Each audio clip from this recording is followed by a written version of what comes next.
quizzes, facts untold, unlocking mysteries, watch them unfold. Puzzles, quizzes, mysteries unfold.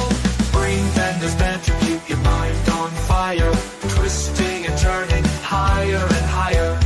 Trivia and facts keep you on your toes. Where the next challenge leads, nobody knows.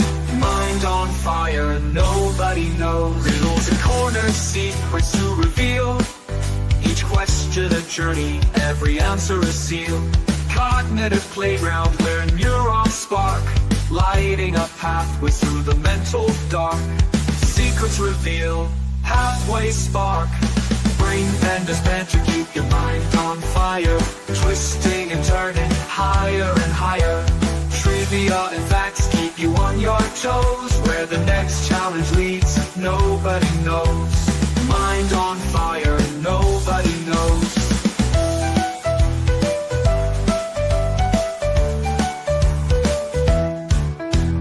Bring the wheel of fortune in the quiz of fate. Each spin a puzzle, each choice creates. Building bridges, crossing mental streams, and brain benders bend to chase your cerebral dreams. Quiz of fate, cerebral dream. Gather your wits, bring your cleverest play. In the game of intellect, it's your mind's ballet. Step up to the challenge, let your thoughts run free. Brain benders bend to be all you can be. Intellects play, thoughts run free. Brain benders bend to keep your mind on fire, twisting and turning higher and higher. Trivia and facts keep you on your toes. Where the next challenge leads, nobody knows. Mind on fire, nobody knows. So come on and join us, don't be late. Brain benders banter, test your fate. Keep your mind sharp, let your brain dance. In the world of brain benders, take your chance. Test your fate, take your chance.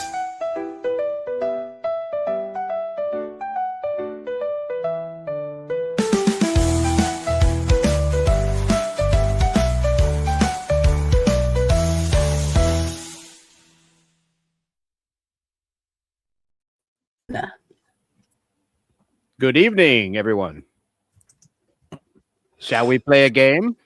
Yes, Welcome to BBB After Dark. It's Wednesday night, which means it's time for trivia night. Panel versus chat.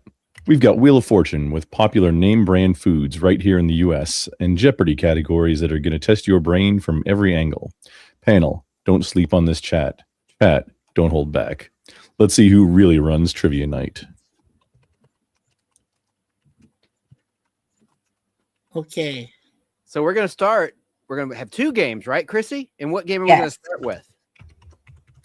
And we usually do starting with Wheel of Fortune. Wheel of Fortune. Because you guys usually have either Family Feud, Wheel of Fortune, or Jeopardy. But tonight is going to be two games. And what are they? Wheel of Fortune and Jeopardy. Jeopardy. We'll start with Wheel. Yeah. Now, Rumpelstiltskin, our wonderful, awesome former Marine over here, and a wealth of knowledge, a plethora of knowledge.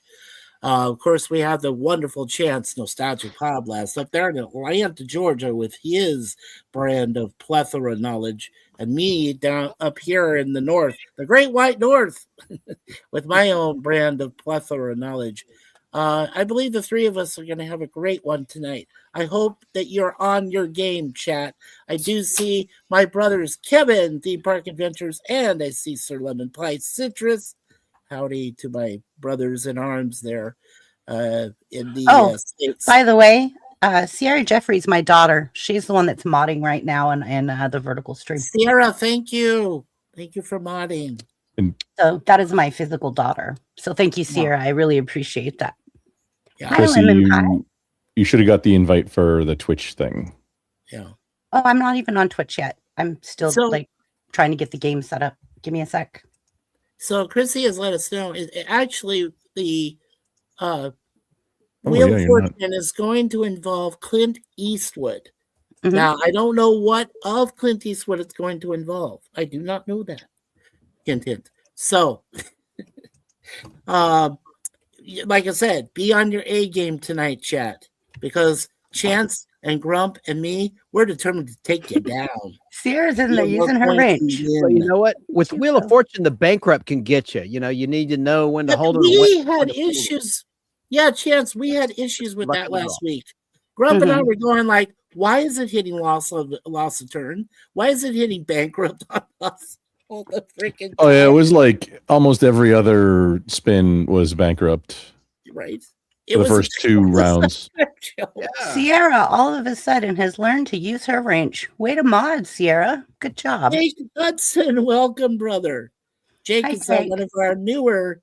Jake is one of our newer brothers there at Chatty Blogger MS. Welcome, Mr. Jake. It's good to see you, my friend. We've known Jake a long time. Yeah, Yep. Jake is cool. I love Jake. Okay, so I am going to go play the game now, and controller, launch presenter. I had a little bit of technical difficulties. I'm coming, don't worry. And Sierra is in the chat. Everybody say hi to my daughter, Sierra. Hi, Sierra. Sierra. Sierra. And There we go. there's Sister Susie Eckstein from Well, Saskatchewan. hello, Suzanne. Yep, first time here. Hi, Mikey. Suzanne. Hey, Susie. Good to see you. Good to see you, Susie. We're going to play against you guys, and you guys are going to play against us in Wheel of Fortune and then Jeopardy.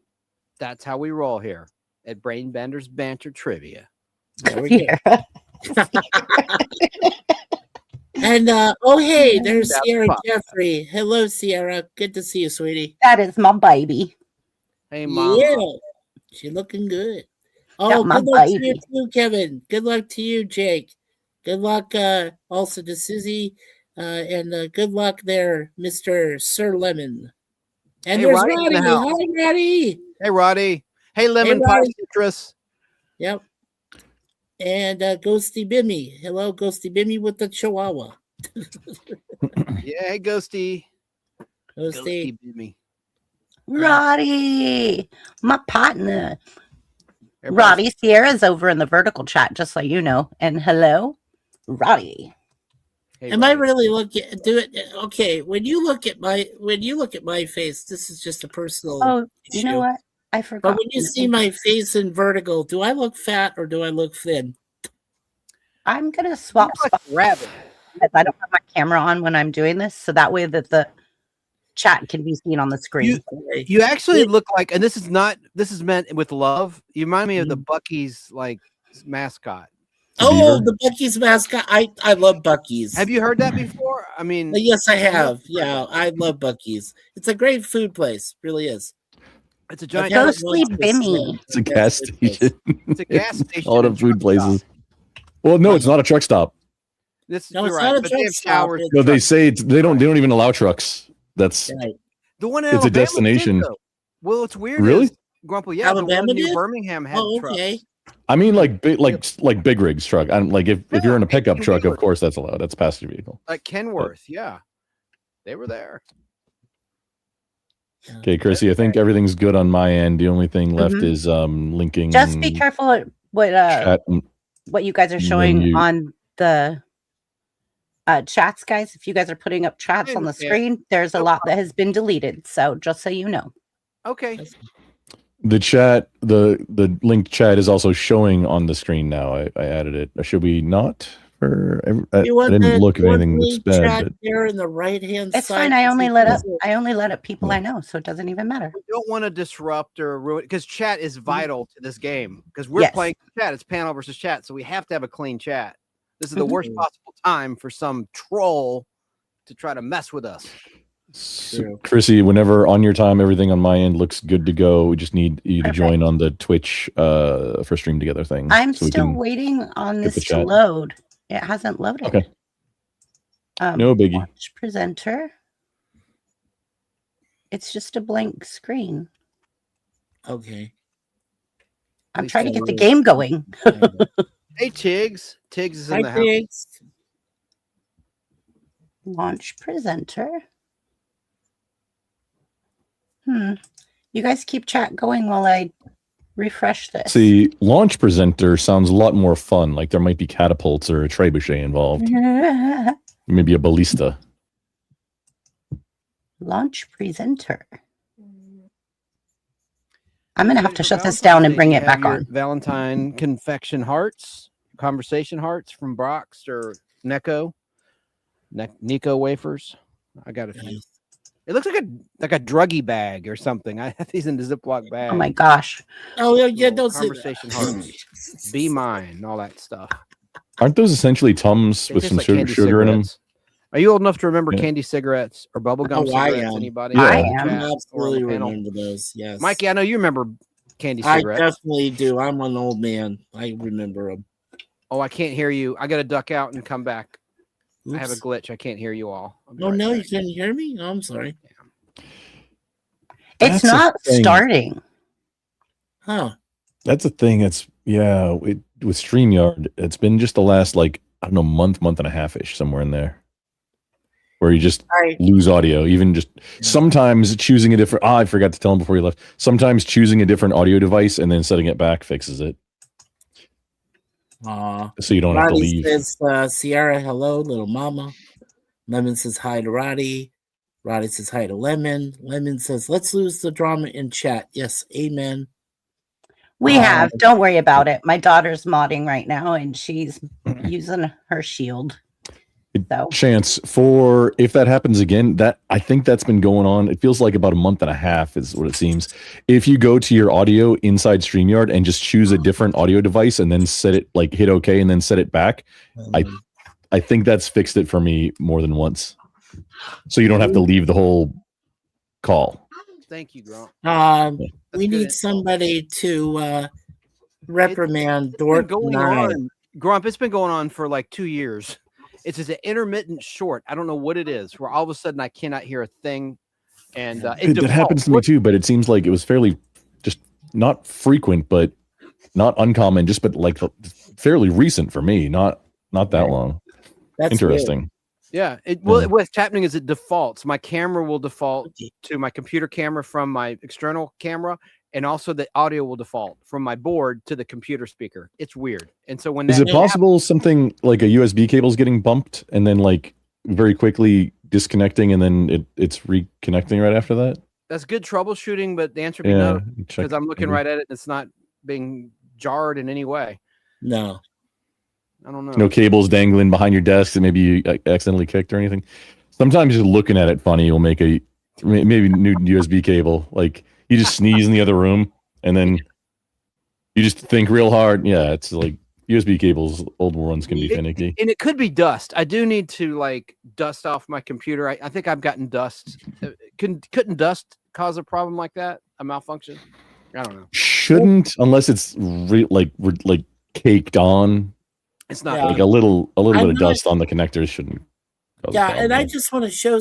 I want to show this to Chance really quick. This is what I use. I use brainwash on my keyboard very lightly. I spray only a couple of drops on a regular paper towel, and it cleans up all the dust and anything I have on my keyboard. Very nice. See, the difference is I use that on my brain because it's smooth and I got to polish it to keep it nice and smooth. Aerodynamic, you see, it lets me go faster. Yeah, well, I might have to start using it on my hair just to keep it gone for a while. Keep it smooth.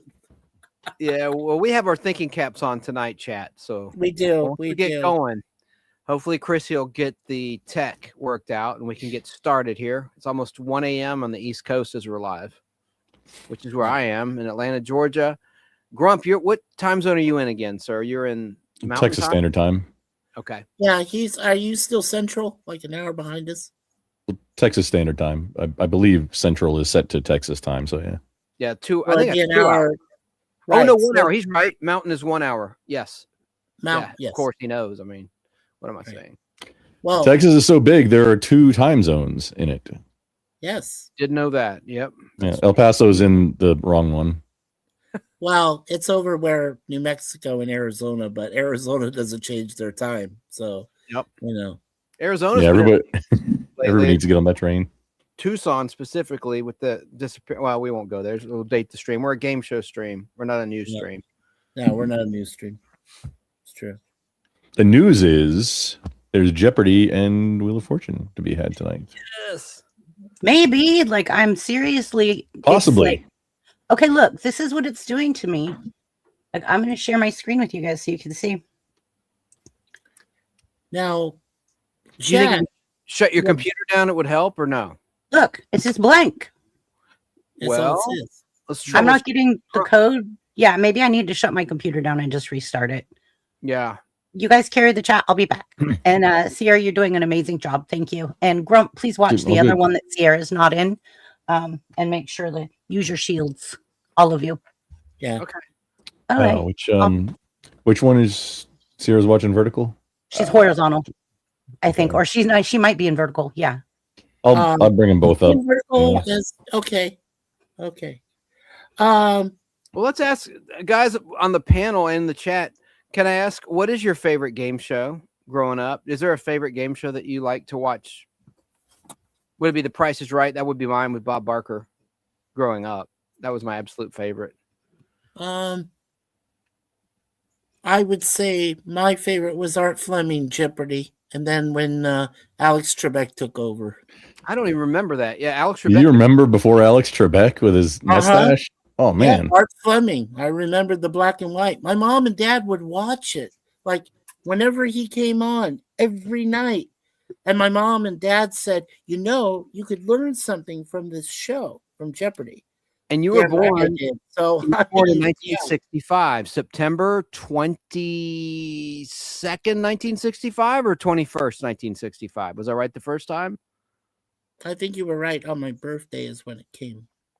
Let's when it not started. go into specific dates and docs and things. Yeah, maybe. We talk about it on my show, but okay. If you No, think it's all good.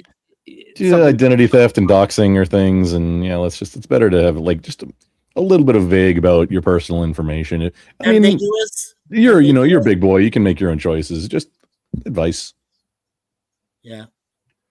Or just be a little bit. Well, that's the we thing. blew I that, think right, for- Mikey?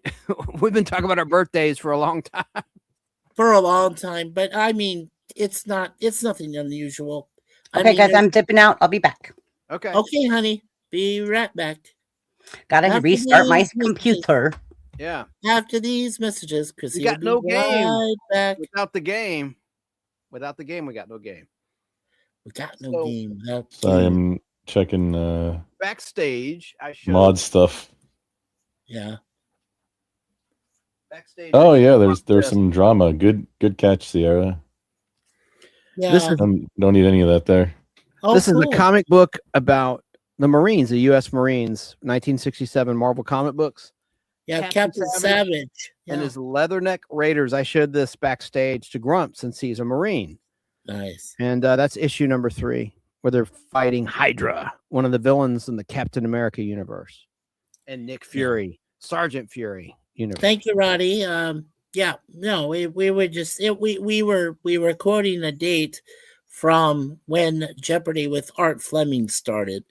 I started watching it as a kid. So From before Alex Trebek's mustache. yes, Trebek started in 1984.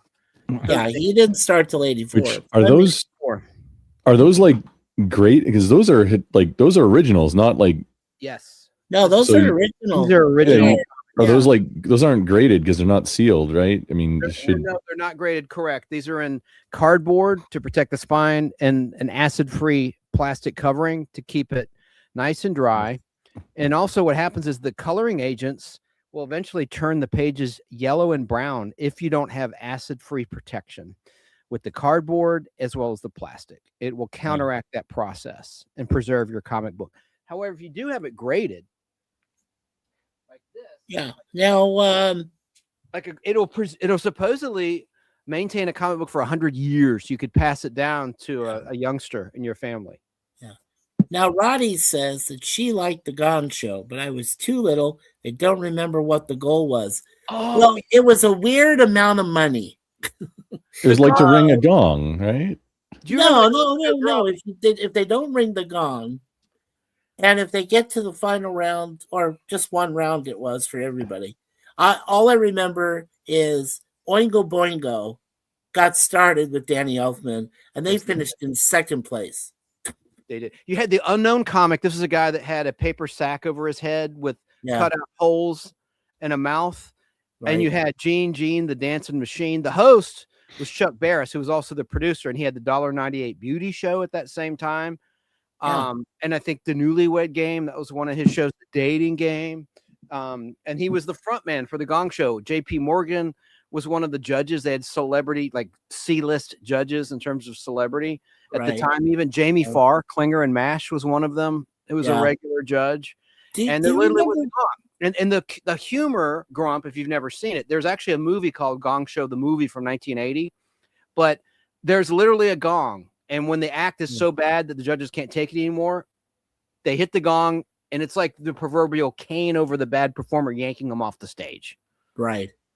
And there was, like Mikey said, there was a very modest cash award. I think it was like $500 for the winner. But it's a $512.37. It was a weird. It was one of the weirdest. You know what? Weird. While we're waiting, I'm going to look this up because the thing is, it's heavily copyrighted. Like it can't even air in reruns because of music rights.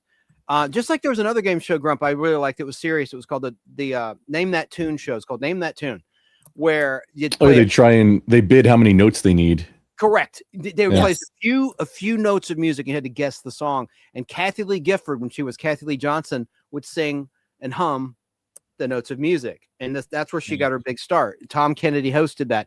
But back to the Gong Show, man, it was a very controversial show. The last episode was controversial, where you had these girls, I won't go into specifics, were a family show, but they were sucking on popsicles. They were called the popsicles. It was an episode that only aired once. They didn't air on the West Coast. It aired on the East Coast. They got so many complaints on the switchboard that the West Coast never aired it.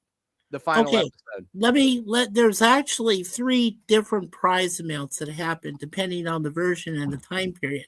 Now, when they originally did it back in 1976 to 78, it was an NBC daytime series. The winner received $516.32, which is a deliberately chosen amount said to reflect the Screen Actor Guild's minimum daily wage at the time. Host Chuck Barris famously described it as 516 big ones and 32 little ones. Now, they had a syndicated nighttime version from 76 to 80. The top prize there started at $712.05. It later increased to $716.32. The very first episode offered $996.83. Then ABC, for 1 year in 2017 to 18, tried to revive the show. The price was increased to $2,000.17, though this is less than the 1976 value adjusted for inflation. They also received a Golden Gong trophy and, in some cases, additional consolation prizes. Now, can you hum the theme song, Mikey? Yeah, you can. A nondescript, stupid. It was almost like you could hum it on a kazoo. I mean, it's just a very basic little jazzy theme tune. You can't find that on YouTube, I don't think, much. There's some, like you'll see Gene, the Dancing Machine, and the Unknown Comic. Unknown Comic was great. He was an insult comic. He was like a Rodney Dangerfield, but with a paper sack over his head, covering his face. And Gary Owens was the announcer that says that he also presented. So, and he was from Laugh-In. Great voice. Yeah, great radio. John Barber, Barris, Don Blue, Dave Attell, and Mike Myers as Tommy Maitland. Wow. Yeah, a lot of people got their start in the Gong Show, but look up the Popsicle Girls. Why don't you read about that? That was the controversial one I just talked about. Unless you don't want to go there. Okay. I could just say, who were the Popsicle Girls in the Gong Show? Yeah. That was the infamous band episode, only aired in the East Coast. Wow. I mean, that was their act. It was young ladies, I think of age, thank God, but they're just seductively, you get it. I don't need to go paint a picture. Doing something with popsicles. Wait, I don't understand. What do you mean? Okay. They were known as the Popsicle Twins, known on the Gong Show as Have You Got a Nickel? Were 2 teenage girls aged 15 and 17. Okay. I know they're underage. That is bad. Okay, we can stop. How was that on TV? Yeah. Yep. Wow. Yeah. No, there's a lot of things. But okay, but I can tell you what the judges gave them. Phyllis Diller gave them a 0. Jamie Farr awarded a 2. And J.P. Morgan gave a 10, quipping, "Do you know that that's the way I started?" And was rewarded with a popsicle for it. But was it the last episode, or am I misremembering that? Does it say if it was No, the no, very- this It was towards the end, though. They were desperate for It ratings. was The towards ratings 19. Yeah, well, it says between 77 and 78, so it was right around where they were almost done. yeah, it like was the almost first- the end of the run. Yeah, Yeah. And there was a rumor that the host, Grump, was in the CIA. The host, yeah, of that was Chuck news- Barris. Yeah, Chuck Barris, yeah. And I mean, there's a whole book about it that was written, and he claimed he was a CIA spy. Yeah. Yeah, you know how you know somebody isn't a CIA spy? Is when they say it. Yeah, that's like a pretty sure way to tell somebody who's climb- definitely not a CIA spy. When yeah. they climb to the highest mountain and shout from the hilltops, "I'm in the Yeah, CIA! Hey, hey, Yeah, hey!" it said the incident has since become legendary. It was featured in Barris's memoir, Confessions of a Dangerous Mind, and the 2002 film adaptation.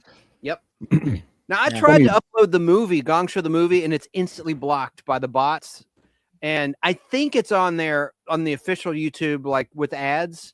I Right. think someone had it out there officially, but Gong Show the movie is worth a look. It really is. Yeah, It's they were great. not actually twins, though. They said they were close friends. So, Well, if one was Oh. 15 and one was 17, I think definitionally they can't be twins. twins. Thank you. Yeah, really. They weren't really twins. They lied. One They funny lied. thing. You're right. of- You're right, Sir Lemon. I was the official Gone Bearer. But to be honest, like I said, the episode where Oingo Boingo ended up second place, they should have won. I misread love that. Danny Elfman. Mikey, I misread. I thought it said Mikey was the official Gong Beaver because you kind of look like a beaver with a beard. That's He's what I a thought Gone it said. Bearer. And I have my would have been the glasses guy doing the gong if I was old enough to do it. So, There's a funny thing about all the letter government agencies. The CIA is the only, as far as I know, the only one that won't say the CIA. They call it the company. they They call say, it, "No, work for the company." right. And anyone else, like, "Oh yeah, FBI, NSA, whatever." Even though NSA should maybe, I mean, Oh, you depending, might like whatever. Well, Yeah, isn't the Men in Black the ones that work for the NSA supposedly? Speaking of, do you Mm, guys have access to Peacock know. Maybe. service? Do you guys have Peacock streaming service? NBC. I don't have know any. Peacock, no. I don't have any. I don't watch TV. There's a show about wives of CIA agents called Ponies. It's on Peacock, set in the year 1976 into 1977, Christmas 76. And the Wow. husband's plane goes down, and these wives have to become CIA agents, basically. And it has an actor playing George Herbert Walker Bush, who was in charge of the CIA in those days. And it's really well done. There's only 8 episodes, and they're under an hour each. And I've made it through the first 3 or so. And producer Natalie told me about that show, and I like it a lot. Yeah. Anyway, speaking of CIA, Caldy made a good point here. He says the 70s were a different time. I mean, look at the Runaways Band. Yes, I saw the film, and it is based on the reminiscences of Joan Jett and Lita Ford, and the Cherry Bomb. I mean, the Cherry Bomb song and what they sang and how they split up and everything. I think Kristen Stewart did a great job as Jet because she got to know Joan Jett personally while they were making the film, and then Lita Ford was talked at by Dakota Fanning, who was in the film. So yeah, I mean, it was done really well. Yeah. And the music video she did Ford. for "Do You Want to Touch" was filmed right here at Georgia at Six Flags Over Georgia.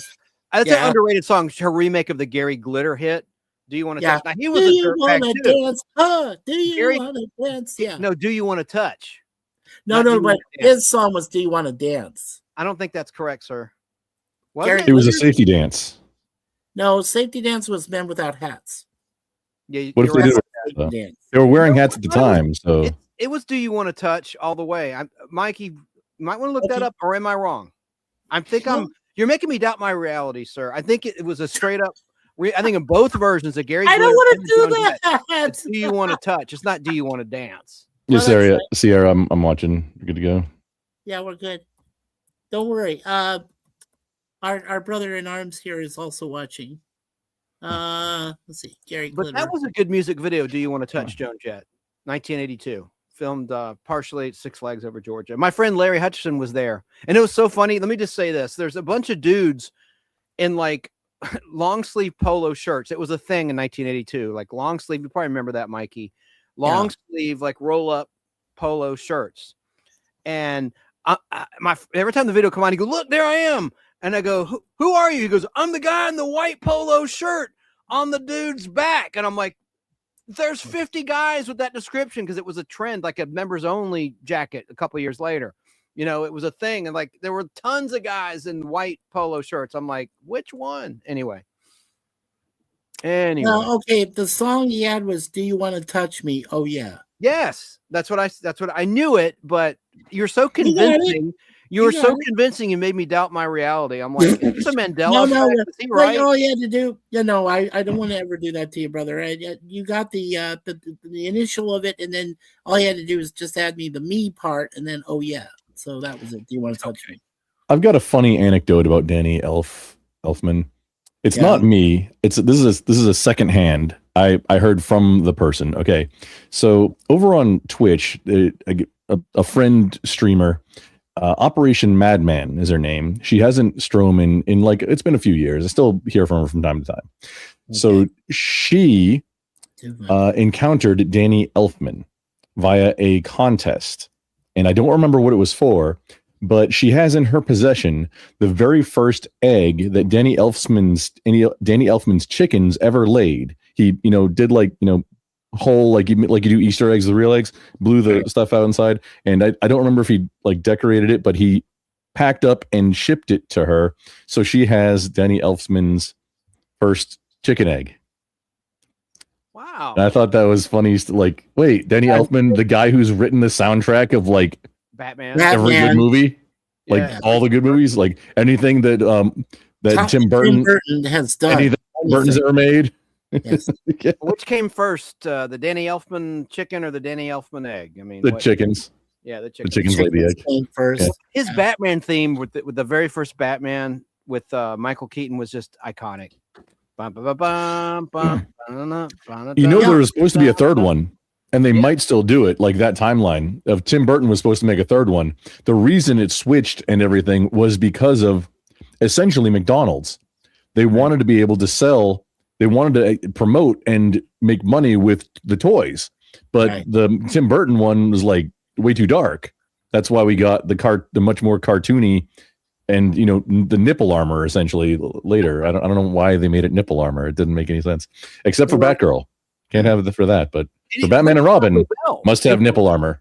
They lost the merchandising to Taco Bell. Remember Taco Bell, and at least the one with Clooney, and I think the one that you're talking about. Am I wrong? But I know for sure. I'm sure the Clooney one was a Taco Bell franchise situation for the cups and the toys and crap like that.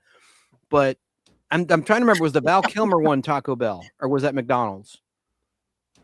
I can look it up. Hey, there's something. It was Taco Bell. I thought it was Taco Bell. I thought it was Taco Bell also. I think that was the first merchandising with restaurant affiliations. I thought it was McDonald's. I could be off, but yeah. No, you're right. I'm saying I think you are right. And I know Diet Coke was a big sponsor of the first Batman with Michael Keaton, because in the home video release, there's an ad with the actor who played Alfred pouring a Diet Coke, and it's like has a little Diet Coke spot. I remember that. That was Michael Gough, wasn't it? That played Alfred. I think so. Yeah. Yep. It was. I have it on VHS. That original release. Now, Roddy says, "I know what the CIA was called before it was the CIA." Okay, there was a group that was called the OSS, or Office of Strategic Studies, and I believe that is what culled from the OSS was the CIA. I might be wrong, but I think I'm right, because that's So you can tell me, Roddy.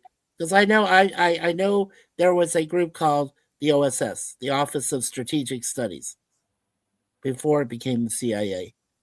Because remember, Hoover was the one that at one time was the director of the CIA, J. Edgar Hoover. So, isn't his garter belt like framed in the office? It's actually, if somebody says that because he liked to dress up, that some of his apparel is in a secret vault hanging up on the wall somewhere in the CIA headquarters. That's the rumors anyway. I know. Wrong, says Roddy. I'll give you 3 guesses. Okay. So it wasn't. Well, was there an OSS? There is. At least I know there was an OSS. But CIA. Okay. Update from Chrissy BBB. She says, I'm coming. She had to reboot her computer. That's Okay. why we're not playing. We're stalling a little bit because we couldn't get Sure. the board to come up. We couldn't get the software to work for our game, Wheel of Fortune. All right, Roddy. So, no, it's not the Culinary Institute of America. Come on. No, that's what it is. No, it's not. Well, CIA stands for the Central Intelligence Agency. No, that can't be right. They're not that bright. Okay, yeah, she's having some issues with internet connection right now.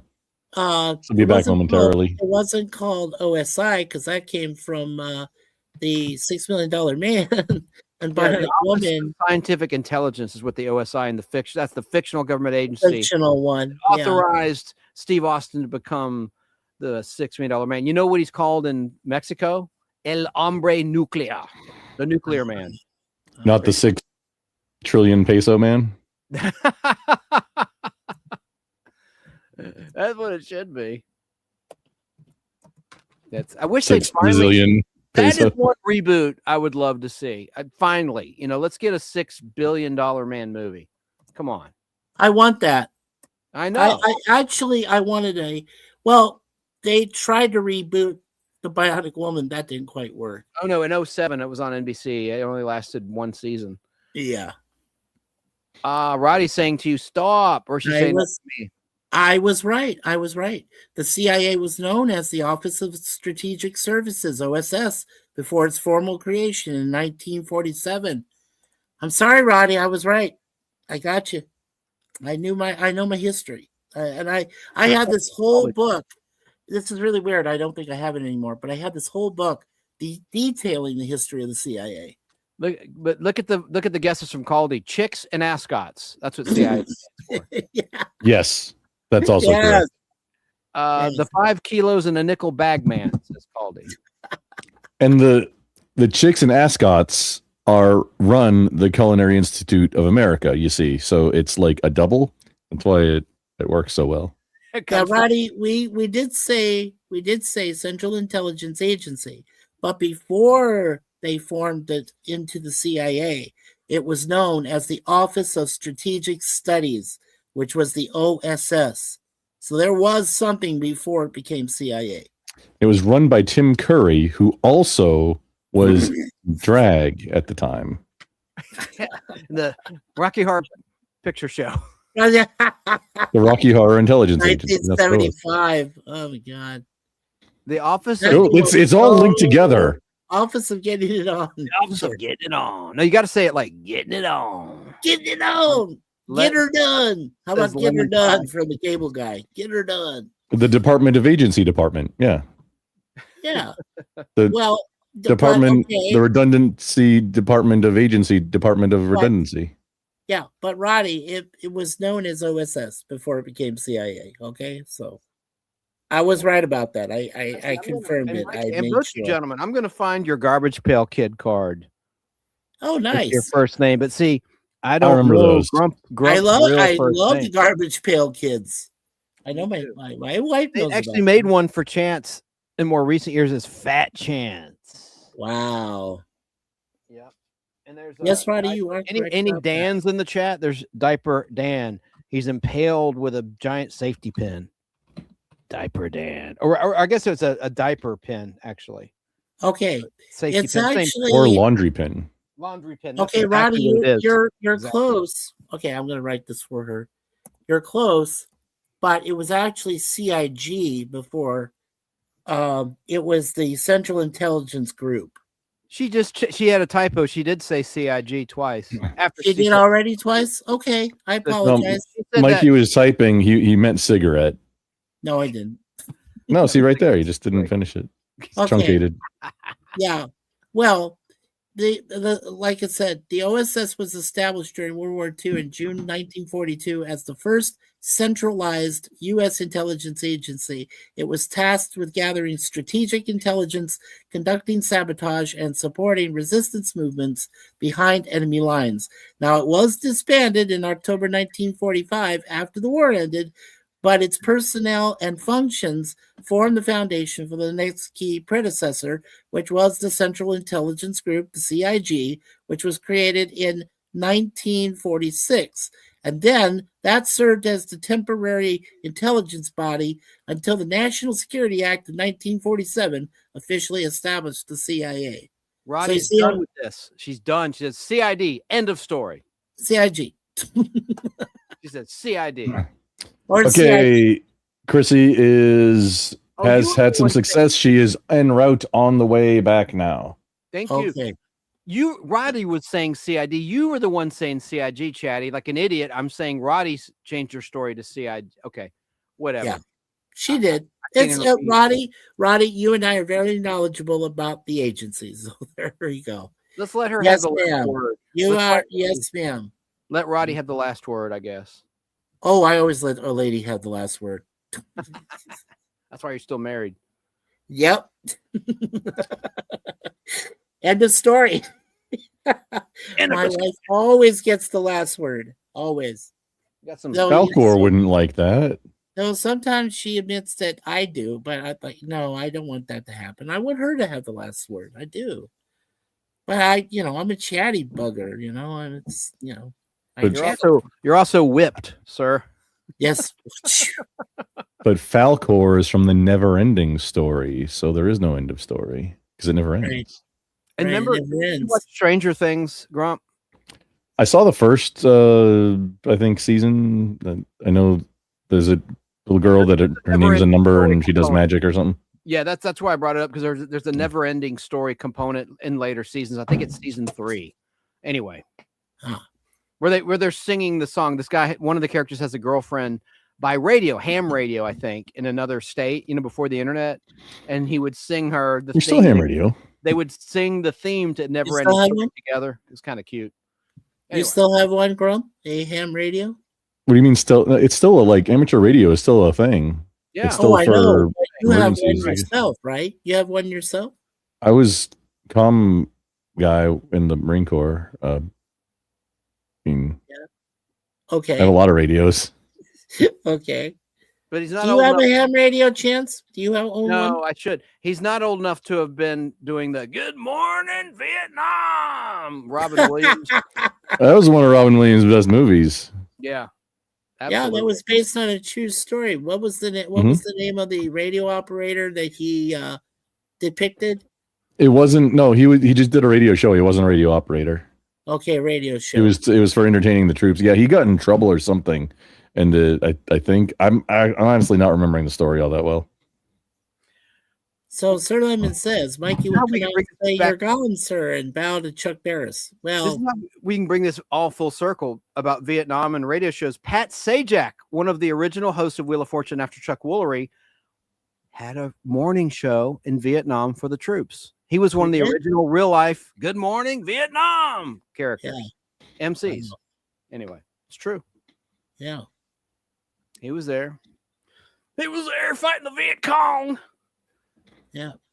I thought anybody who's done it, especially, everybody on the panel right now, anybody who has ran a show of any type, especially being on it and running it, streamers get it essentially. The thing that I remember the most about either the interview with the original guy or with Robin Williams was that the whole reason he did the draw it way out is so he could get all his settings, like all the pre-show stuff after they were live, or like as soon as he sat down, to get all his settings right. Okay. And it's just a good way to draw it out before he had to think about anything.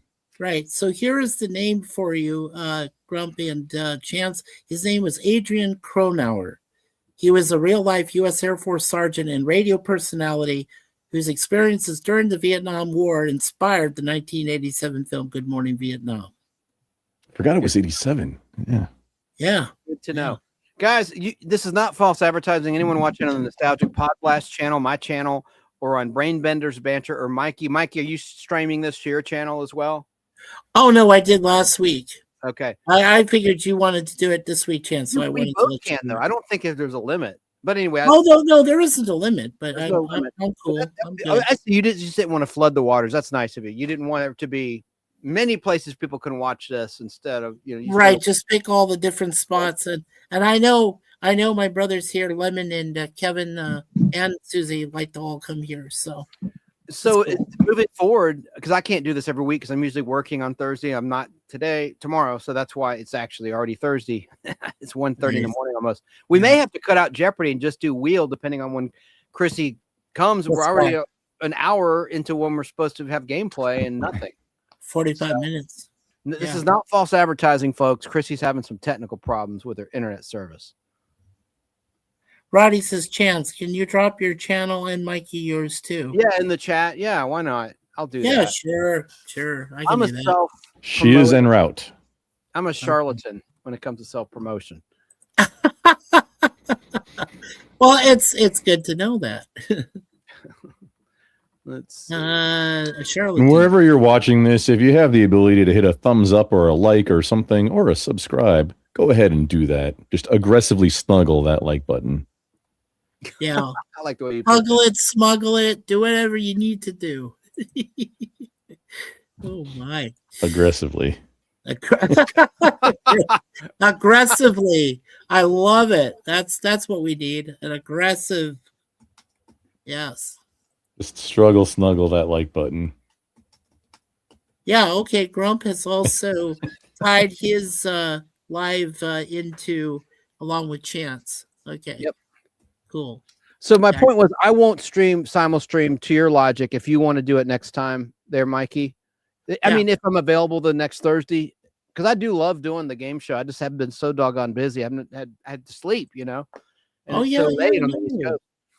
It's fine. Yeah. Well, like I said, sometimes I'll do it, sometimes I won't, but it depends on the host. So, like, if you want me to cross stream when we do the Nostalgic Pod Blast from now on, I could definitely do that. I have no problems at all with that. I have no problem with that.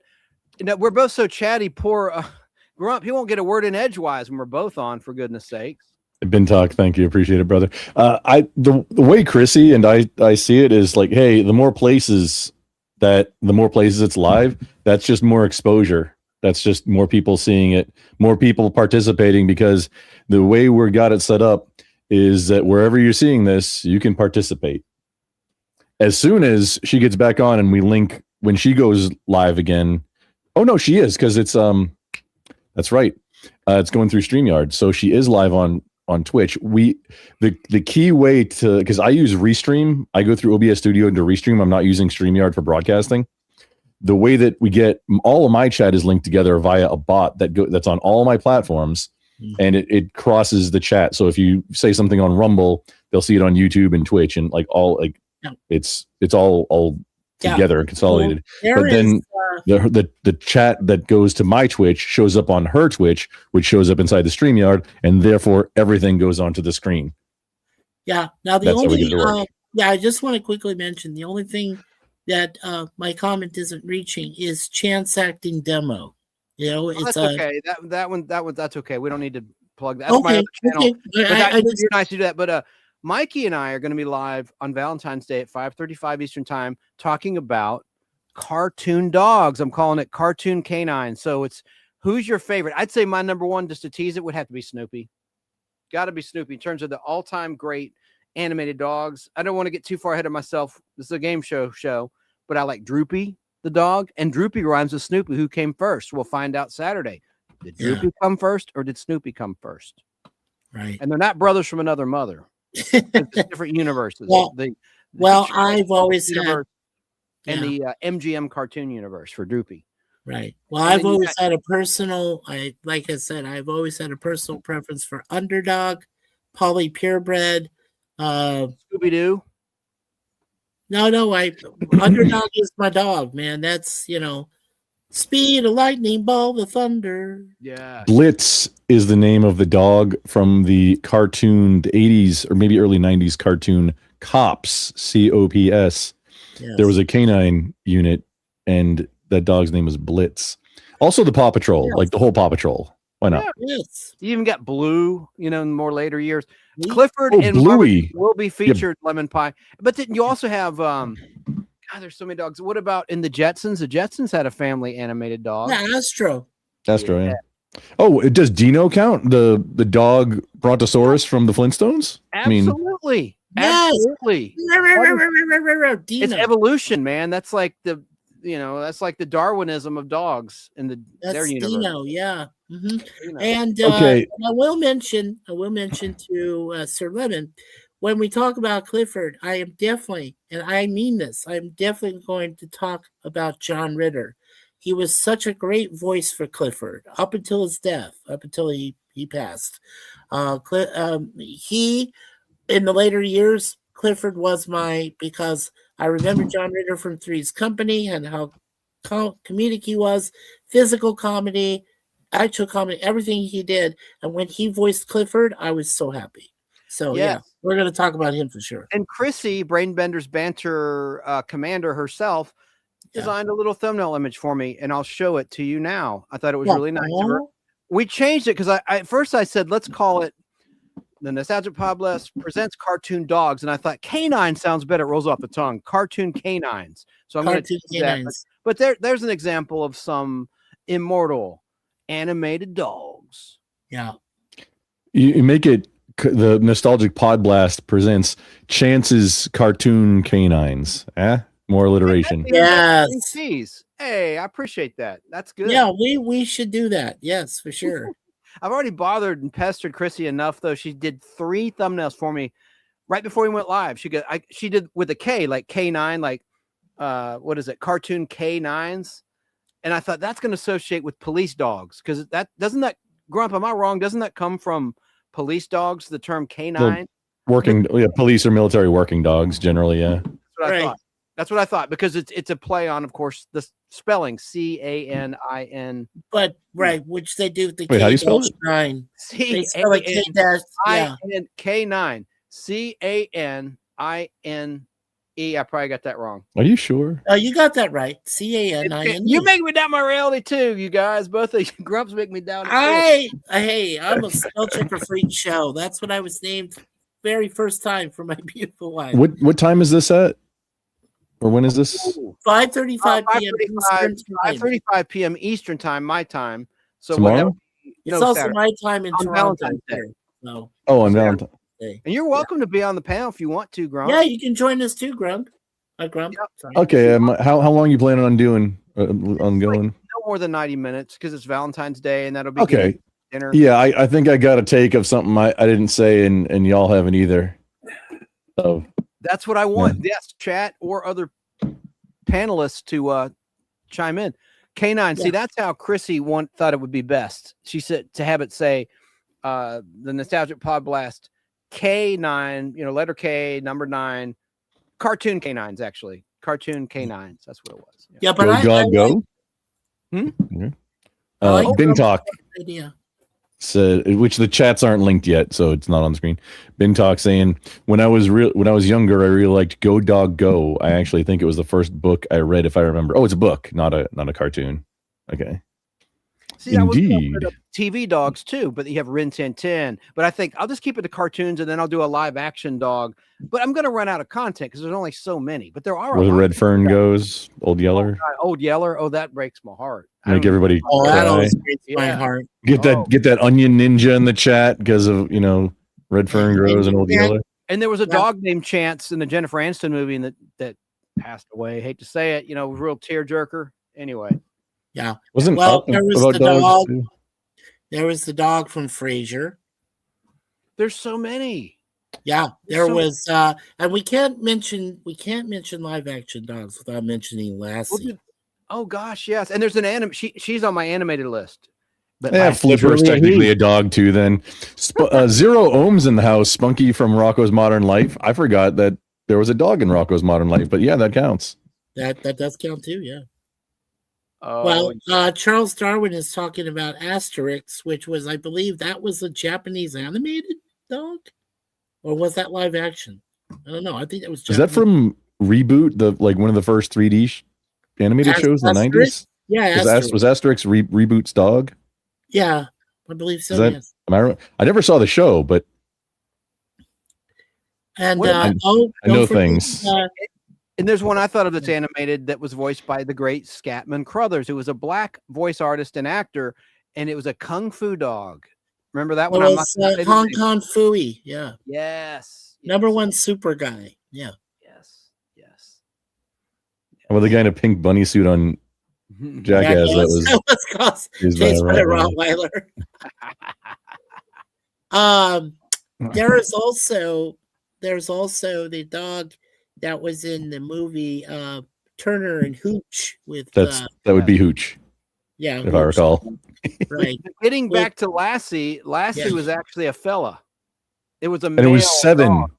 It was Yeah. 7 male dogs. Yes. Yes. It was Charles what do Darwin's they call that? kung fu dog in Korea. Misappropriation, I guess gender misappropriation. Wow. Yeah. There was a Oh, kung that's fu racism. dog. Yeah, I know. Now Charles Darwin, come on. Oh, 0 ohms in the house. Yes. Would Snarf from Thundercats be considered a pet dog? If Dino is, then yes, that's counting. Yeah, the But wait, dog he could was- talk. But Scooby could talk. He can. Scooby. Okay, there's some deep lore on Scooby Doo also. Raggy. Let's save that for the show. Save it for the show, yeah. So Yeah, we'll save that for the show, definitely. There's if you really think about it, there's a lot of animated dogs, more than you realize. Yeah. Between TV and film and cartoons and oh my god. But- What about Spike and Tom and Jerry? He was Oh, animated Spike, dog. yeah, the bulldog, Foil. yes. a foil I for Tom. remember that. But he yes. always took up for Jerry, the little mouse. He protected He Jerry did. from that tomcat. Oh, Was you that the mean same Spike? dog? It was on like Foghorn Leghorn and other. Yeah, it was the same dog, right? No, because the Spike They were was different a properties, Disney weren't they? cartoon property, and Warner Brothers was Yeah. from Leghorn. They had a dog like Foghorn. Yeah, they had a dog, a very similar looking dog though. Like it was a big bulldog, but Yep, and Oh, they yeah, had a lot of the Trackers. same animators too. You know, like Tex Avery went from Warner's to MGM, and you know, it so was bouncing around. yeah, they bounced around. Yeah, Sir Lemon mentioned Tracker's dog, the guy in John Wick 4. Yes, I remember that. Snaggletooth. I think that I know there was a Snagglepuss. There was a Snagglepuss, but I think that was a cat, not really a dog. In the Roddy, the Grinch's dog is named Max. Right. Come on now, Dog and the Grinch. Yes, the dog's name is Max. with his single antler that's shaved down. Yeah, come on, that's Max. Okay. So Max.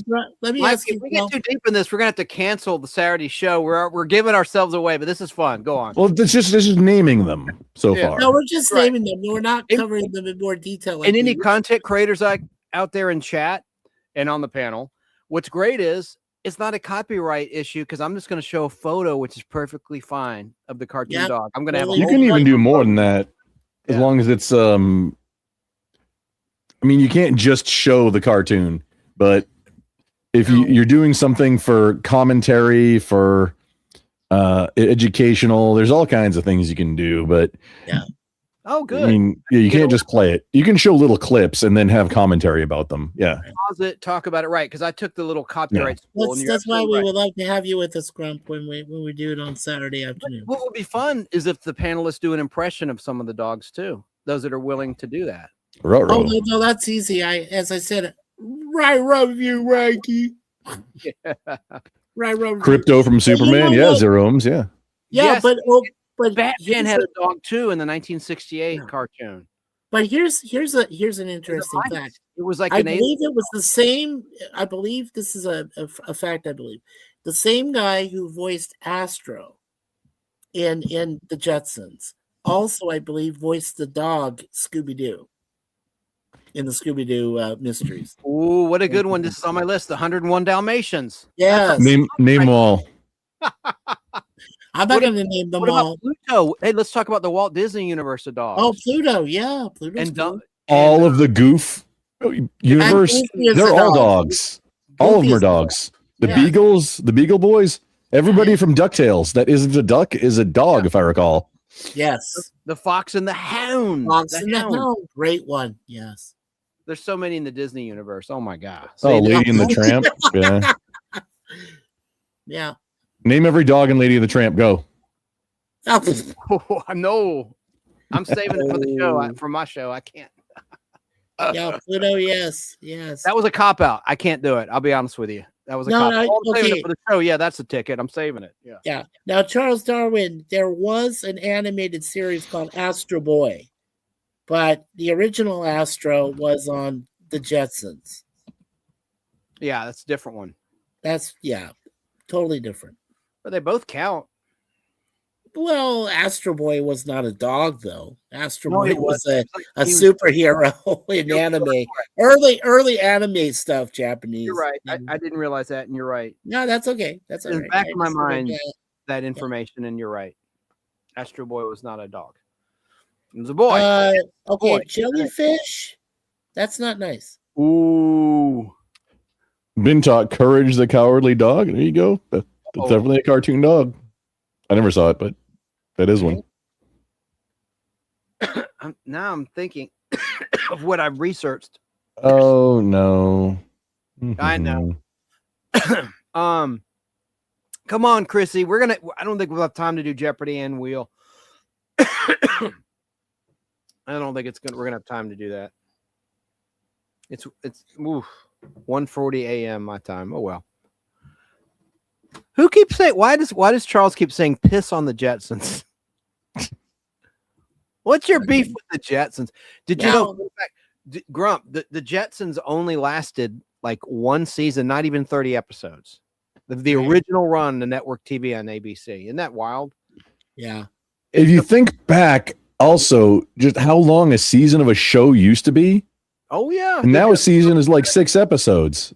Yes. But this is also like half hour, essentially 22 minutes of toy ads. Not the Jetsons, but like Transformers, G.I. Joe, Rainbow Bright, all like My Little Pony, I think. All those like 80s into 90s shows that were marketing. But yeah, like 60 episodes in a season is like wild these days. Maybe not for a daytime, like, you know, because they're doing a show every day. Hanna-Barbera, and they had Top Cat. Only lasted 1 year, 30 episodes. Top Cat, which is not a dog. Snidely Whiplash. Yeah. Oh, Mudley, Snidely Whiplash's dog. Yes. Yes. Yes.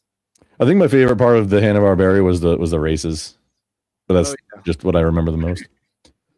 Was there a dog in Bullwinkle? I don't think there was. And Rocky and Bullwinkle. I don't think so. Yeah, in the show, I don't think there was a regularly occurring dog. There was like a lion inside the hat. Get this, my friend. The Jetsons only had 24 episodes, and you're right. Back then, and this is from 1962 to 63 season. You're right. That's a low number for back then, because like the Patty Duke Show season 1, just because I know this top of my head, had like 36 episodes, and before that, like James Garner in Maverick, there'd be like 40 some episodes a season, and Gunsmoke and all. Yeah, but there's only 24 wild episodes of the Jetsons. Unbelievable. And then they did have a season in the 80s. This list calls it season 2, but it was syndicated from 1985 until 1987. And I digress. Well, I did confirm that Don Messick was the one who voiced Astro in the Jetsons and Scooby-Doo in the beginning for the Scooby-Doo mysteries. That's another topic I'm going to do, is the great voiceover artists of cartoons like Paul Frees, who also voiced the Haunted Mansion at Disneyland and Disney World. Yeah. Great voice. Yes. There's so many great voice talents. And then Frank Welker took over from Messick after he retired. So Frank Welker was like almost half of the voices you remember from the 80s and 90s in the cartoon. Yeah. The Jetsons were weak sauce. And he doesn't like Rocky and Bullwinkle either. Oh, come on. Rocky and Bullwinkle. Rocky the Flying Squirrel. I met June Foray, who voiced that character in New York City in Labor Day weekend 2000. Nice. At a convention. She was so nice. Grace Lee Whitney was there, who was Yeoman Rand in the original Star Trek, as you know. Martin Landau was supposed to be there. He canceled to see his daughter Juliet in a play in Los Angeles. I was so upset. Anyway, but I finally met him on the set. But anyway, this isn't, nobody cares. The Anna Nicole Smith movie. Yeah. He played the rich guy that Anna Nicole married, like in real life. Marshall, what's his name? Anyway, I met him on the Yeah, set. We went together. I'm jealous that you got to meet June Foray. Oh, she was so. I have it on video. I need to put that on my channel. I shot with a camcorder the whole thing. I love June Foray's voice. He was on a panel. It was a very intimate, small group, and I'm like in the front row. Yeah. Well, I saw this documentary on YouTube about Mel Blanc, right, the man of 1,000 voices, and June Foray was like his right hand woman. Like if there was anybody that could voice a character, it was Mel, and if there was any female that could voice a character, it was June. And they were like this. He was the original voice of Woody Woodpecker for just 5 shorts or so, and then it went to Lance's wife. They didn't want people to know in the public that a woman was voicing Woody Woodpecker.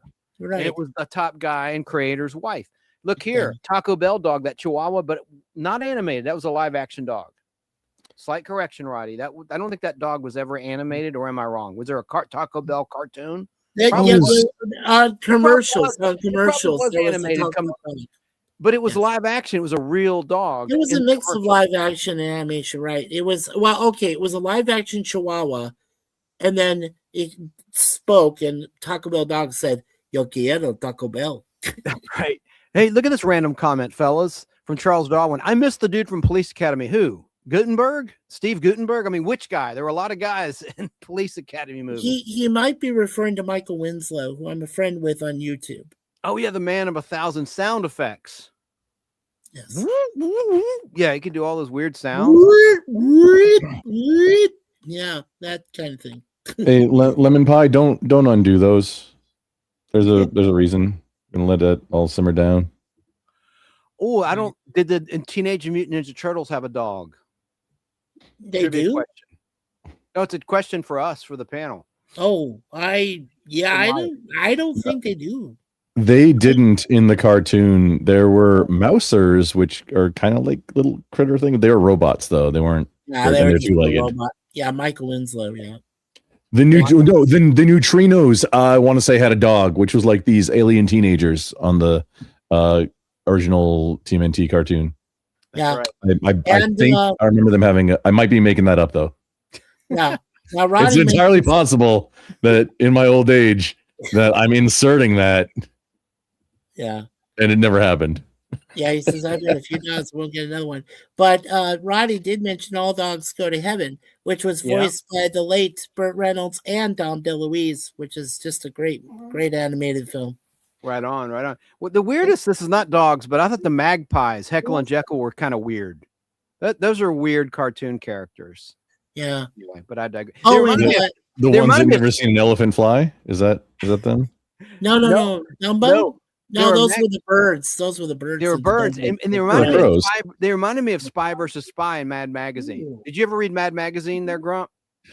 I never read Mad Magazine. I was very aware of it. Alfred Newman. Newman. I remember playing the Spy versus Spy game on the original NES Nintendo. 18 months for her to say the lines and for Burt Reynolds to say the lines. Wow. Because she was murdered. Oh, unalive, honey. Unalive. Unalive. Yeah. What happened? Did they find that lady's mom? Her body? No. We were just talking about when we mentioned about All Dogs Go to Heaven, the young lady's voice that's in the movie was actually made unalive. Somebody did something to her a few months after the movie came out. So before it came out. I'm sorry, honey. Yeah, before. Oh, okay. Hey, look, Beastman was definitely Skeletor's dog. Yes, he was. Universe, good he one. Technically was. We have to do that. Did the Smurfs have a dog? Just throwing it out there. It's PSA. So just much like knives, elves, dwarves, leaves, milves, the plural for Smurf is Smurvs. Smurvs.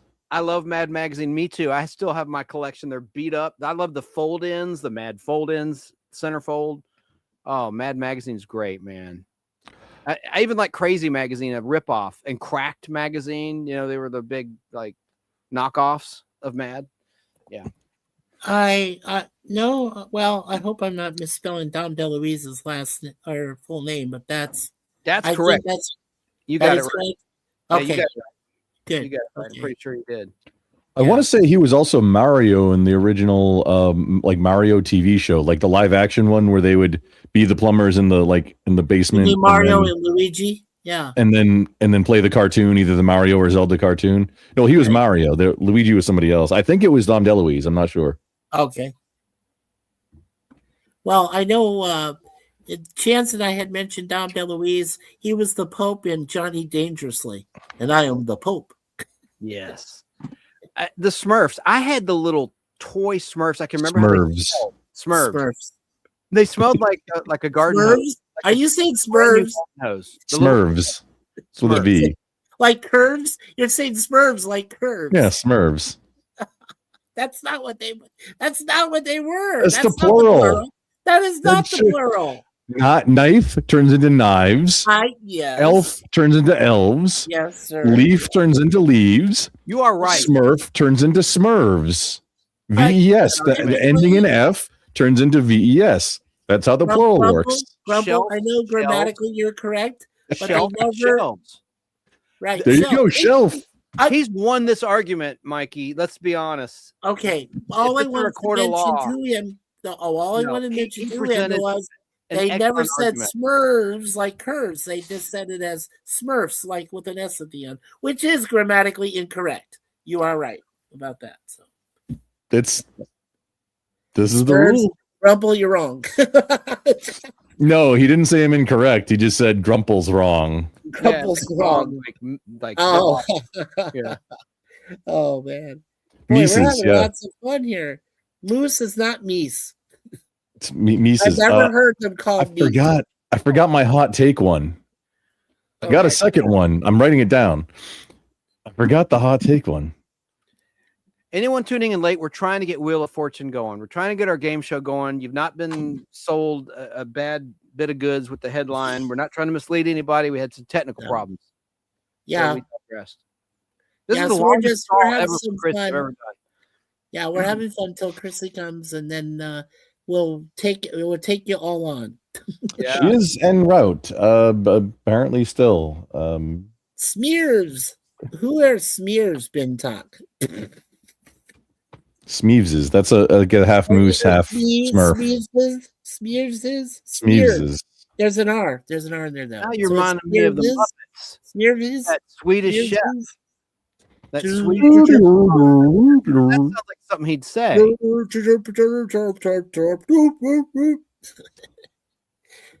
By the way, you all know that Seth Rogen brought back the Muppet Show. You know this, Yes. right? Yeah. I heard that. I know that. Have you seen it? I haven't seen it yet. It's the software and her internet. Like Chrissy got hit with a double whammy. BBB, her internet was screwing up, as was her software. So we can't see the board. We're dying to play against you guys in the chat. We definitely are. Before you go to sleep, stay with us. We're going to bring the game to you very soon. And we can always hit them with trivia questions too. Oh, for sure. Why don't we? Why don't you pull some up? What kind of theme? You want to do candy bar trivia? Well, I was gonna stick with the Clint Eastwood movies we were going to discuss, but well, I mean that's one of the categories for the game. We probably shouldn't talk about that too much. Yeah, just to keep the game more fun. You're right. Oh, look at this question. Was there a Muppet dog or a Sesame Street dog from Rolf? Yeah. Rolf was the dog. He played piano on the Muppets and the Muppet Babies. And the Muppet Show. Yeah, and the Muppet Babies. But not a cartoon. But there was an oversized But there was an oversized dog that they used for the what was that? Fraggle Rocks. Yeah, Fraggle Rock. Fraggle Rocks, the human guy had a dog. Had a dog. That was a Muppet. Yeah. Not a cartoon, but it's a puppet. Right, not a cartoon, but it was a Muppet dog, yeah. I think it was a real dog, actually. Was it a real dog? I don't remember. Yeah, because they were Muppets. There was a cartoon also. But well, I thought the dog was a big, oversized Muppet. I don't. You know who should have had a dog but didn't? The Addams Family. Oh yeah. Well, they had Thing and Cousin It. That's close. Cousin It's kind of a furry, yeah. Well, and then of course Cousin It's kind of better Monsters. But then the Munsters had Spot, the dragon that was named after a dog's name, Spot. Yeah. That was Chrissy, fun. They had that. I don't know what this picture is of. I'm not sure if she can see right now. Well, Rolf, which is He is having still R-O-L, technical difficulties again. yeah. Fraggle Rock is good, yeah. Down Fraggle Rock. Down in Fraggle Rock. When I was a kid on HBO, when it debuted in the 80s, that was a great show. Yeah, I love Fraggle Rock. What was the name of the guy who took trips? Interesting. The guy who took trips. What was his name? The one that would go on these crazy trips and talk about people and stuff. Going trips? No, they had a Fraggle who was an explorer. He went out in the real world. They shot some like live action stuff with him. Dozer? Oh no, that was No. The Munsters sucked. It says no, they did not suck. No, they didn't. Come on, Charles Darwin, you're not real. You would not say that. That's not dig through the ditches and burn through the witches, slammed in the back of my Dragula. Oh, now you're quoting Rob Zombie? Come on now. I had a Munsters It comic was book. about the monsters. Yeah. Rob Zombie. Let's see. Chrissy got a kick out of when I did that one on one karaoke night. I like karaoke. Okay. Munsters were a discount Addams Family, says Charles Darwin. The Addams Family were first because they were cartoons in the New Yorker magazine. Okay. Charles Addams. Okay. So And they even debuted on TV before the Munsters, but just by a few days on ABC. The Addams Family debuted before the Munsters did. I got it. Okay, so originally the original Fraggle Rock ran from 1983 to 1987. Then there is a Fraggle Rock called Back to the Rock, which started in 2022 as a reboot series, and it's still running to today. And the same guy who voiced Uncle Traveling Matt was Dave Goelz. So yeah, that's the Rome name in the of- house. Yes. Rome has an additional question for trivia to add. What is the airspeed of an unladen swallow? Unladen swallow? Yeah. And airspeed. The bird. Are we talking kilometers per hour or miles per hour? You got it wrong. It's unladen, so it's not flying, right? Chance. I'm gonna go with what Mikey said. Are we both wrong or Yeah. okay? What's The correct response, the correct answer is an African or European swallow. Oh, Love it. African or European swallow. Okay, Two somebodies don't get the reference. So I get Okay. the unladen part probably. Very good. Yeah. All right. I'm yeah, checking. Rome got it. Caldi. Well, I think Charles Darwin is calling the Munsters a discount Addams Family because the family dynamic for both was similar. They were just in two different. Well, the houses were similar. The creatures were kind of different because, like you said, you had you had Thing, which was in the Addams Family, but then you had Spot, who's the big dragon that lives underneath the stairs. Whose hand played Thing in the original Addams Family? That was Ted Cassidy's hand. Lurch. Lurch, yeah. It was, he did double duty. Right. We have an update from Chris. I mean, BBB, Brandon Bender's banner. Do you see that? Did she text you as well, Grump? I don't. I mean, yeah, she's been sending me updates, which I It's said, should I call it? She not says, great. call it. I'll take the computer in to borrow or call Grump, whatever that means. So I don't know. Should we keep going and just, I hate to not do a game show, but if her computer's off, what can we do? Well, like I said, we can always challenge the chat with trivia. Okay. It's not as I cool. mean, if it's a trivia night, that's what I was thinking myself. Yeah, I don't want to disappoint anyone who tuned in expecting a game show. Right. But it's Chrissy's. It originates from Chrissy's stream, so I got to Right. make sure she's cool with that. Right. But Huh? I could get some questions, fellas. Let's talk about it. With the chat, what kind of trivia do you want to play? What topic? Bellatrix Fairy in the house. Welcome in. Rome is was kind of switched. Is short. The answer is Clark Gable. He has assured me 12. Yeah, there we go. that the answer is Clark Gable. Not bad. That's right. I knew that. Antolino assures it. It's almost 2 in the morning. Did you set it for 8? I can put the questions on the screen. Like if you guys, if we can all agree on like a topic, like do you want to do like candy trivia? Do you want to do, I don't want to come up with a category that might be used later in Jeopardy on our Right. game night, your game night.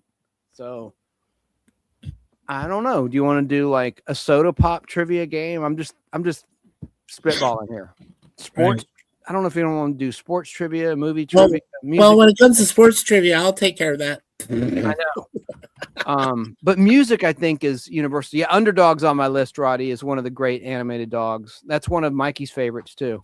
It is. He's actually my all-time favorite, voiced by the rest in peace Wally Cox. Great actor. Just very well done.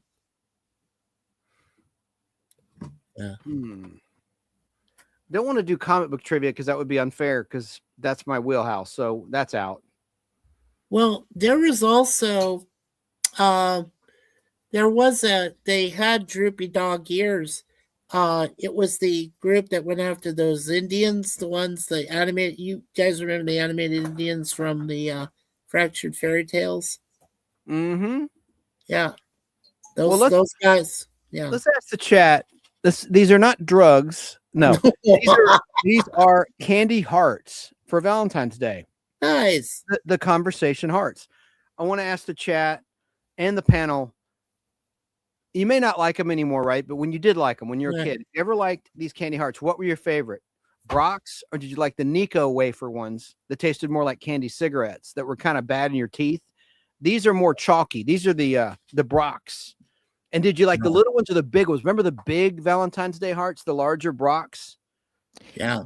Those are Tums with sugar in them, aren't they? Essentially. Yeah, basically, yeah. Essentially, yeah, but they're in a heart-shaped form. Yeah. It's chalky, but yeah. They should make they should make naughty ones for adults. You know, they have like adult Halloween costume parties and stuff.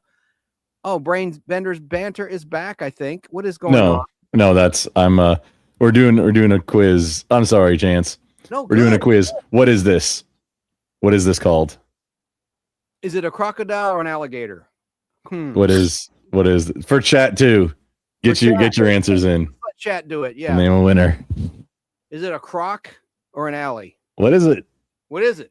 Or neither. None of the above. It could be a trick question. Grump loves those trick questions. He's good at that. Well, I would have said it's a freshwater crocodile. Abrams in the house says kitty. Bintox, scaled duck. Caldy says that's a duck. That is not a duck. We got Roddy says it's a croc. We got croc. We got scald. Bintock all over the place. Scald duck. Scale duck. Scale duck. We got I Waldy. said Molly Cox. I was correct. We've got the correct answer. Woo! Sierra with Swamp Puppy. Wow. That is the correct answer. Yes, ma'am. You win.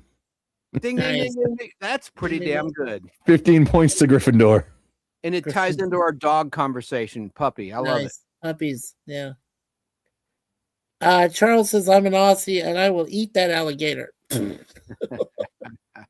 I know you would. I know you would, Charles. Yeah. I want to say this real quick. I've called into a radio show over the weekend, and the subject was Tom Jones, the singer Tom Jones. And this radio host was claiming that Tom Jones was the performer that first got ladies to throw underwear, their panties, onto the stage. Yes. I don't think that's true. I think Elvis Presley was the first one that commanded that response. Or didn't command. I believe you're right. No, I believe you're right, Chance. It's Elvis. My memory, according to the memory that my mother, because my mom was a huge Elvis Presley fan, really was. As far as I understand it, it was Elvis initially who had panties and bras thrown up on stage. I think so. That's what I read too. But then Tom Jones later on duplicated that, except that he wanted panties. I don't think he wanted the bras. But about Tom Jones, okay, the show is called BK on the Air in Cartersville, Georgia. It's on Saturdays, 10 a.m. to noon, and it's a pop culture show. But anyway, this guy, Alan Sanders, said that it was Tom Jones that first got, experienced women throwing underwear on the stage. But then I said, okay, so then I call in, I go, wait a minute, you mentioned Tom Jones. You did not mention, you talked about all these songs he sang. You didn't mention Thunderball. He was the first male James Bond vocalist after Goldfinger, Shirley Bassey. Right. And I was thinking, and I said on the air, I said, man, he was one of a handful of male vocalists along with Duran Duran with View to a Kill in 1985. There weren't many guys. And of course you had Paul McCartney, Live and Let Die. But yeah, there's a few men that got songs, but mostly it was women. And I preferred the female vocalists because you'd have the silhouettes of the half-naked ladies on the screen, at least in the Roger Moore years. And I don't know, I just thought it fit better with a female vocalist. Yeah. Now, what's your favorite James Bond theme, Mikey, or theme song, or song? That's easy. Chris Cornell, You Know My Name, from the reboot. Well, when they brought Daniel Craig in as James Bond, my friend Chris Cornell's song, You Know My Name. Yeah. That is an unusual choice. There's no wrong answers. That's an unusual choice. I know. But here's an interesting some answers are wrong. Here's an interesting fact. One of the artists that would have sang Thunderball was Anthony Newley. He would have sang it. Can you imagine him singing it instead of Tom Jones? Tom Jones was basically a last-minute choice. He really was. Those are drugs. No, it's Brock's candies. I'm sorry. It's Brock's candies. It looks like dope. Yeah. Oh man. It's Tums.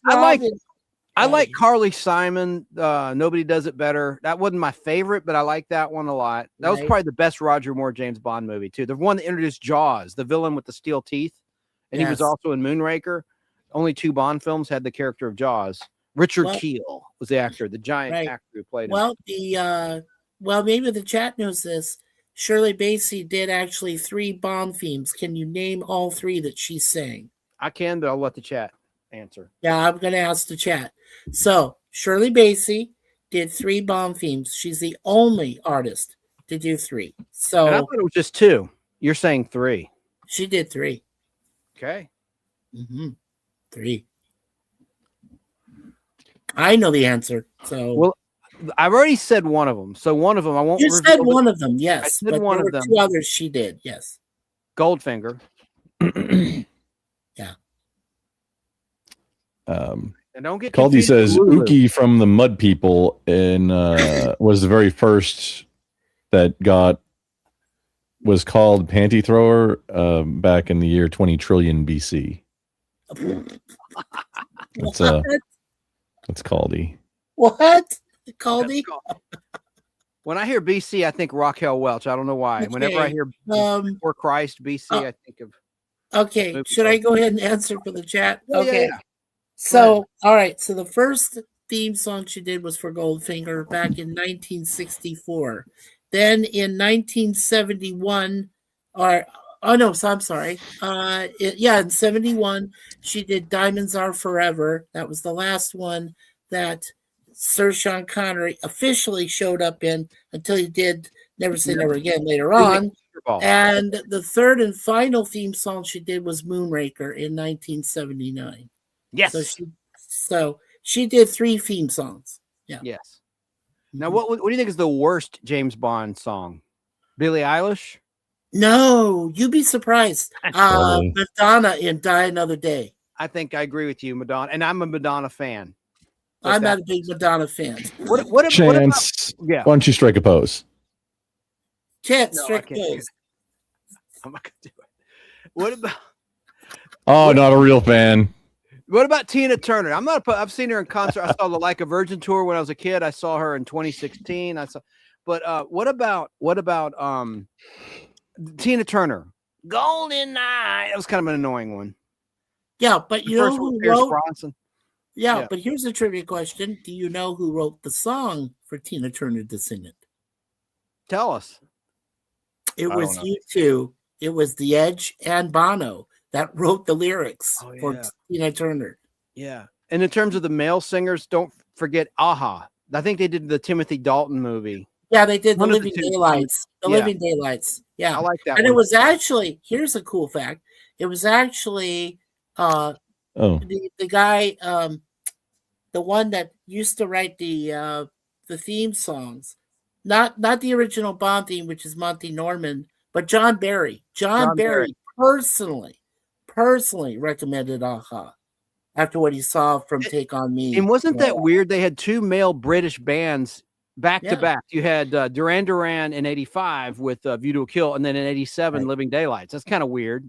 Is that cool? I love View to a Kill from Duran Duran.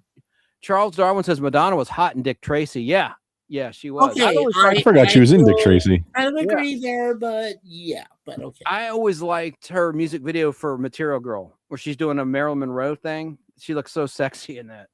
Well, you know what? Charles Darwin forgot that Madonna was also in Desperately Seeking Susan with Rosanna Arquette. Oh, yeah. Terrible movie. Terrible movie. Yeah. Oh, and then she was in with her husband Sean Penn in a movie that Sir George Harrison directed, right? And that was that called Shanghai Nights or some kind of thing like that? No. Yeah. Shanghai Noon. Was it Shanghai Noon? No. No. On it. I know it. That's a different movie. Yeah, that's definitely a different movie. Shanghai Surprise. No. Shanghai Surprise. That's it. Okay. No. That was a bad one. Yeah. I think Sean Penn really, to this day, I think he really regretted that one. Yeah. So, of course, then again, he did the biography film Milk, based on Harvey Milk, who was in San Francisco, was one of those activists.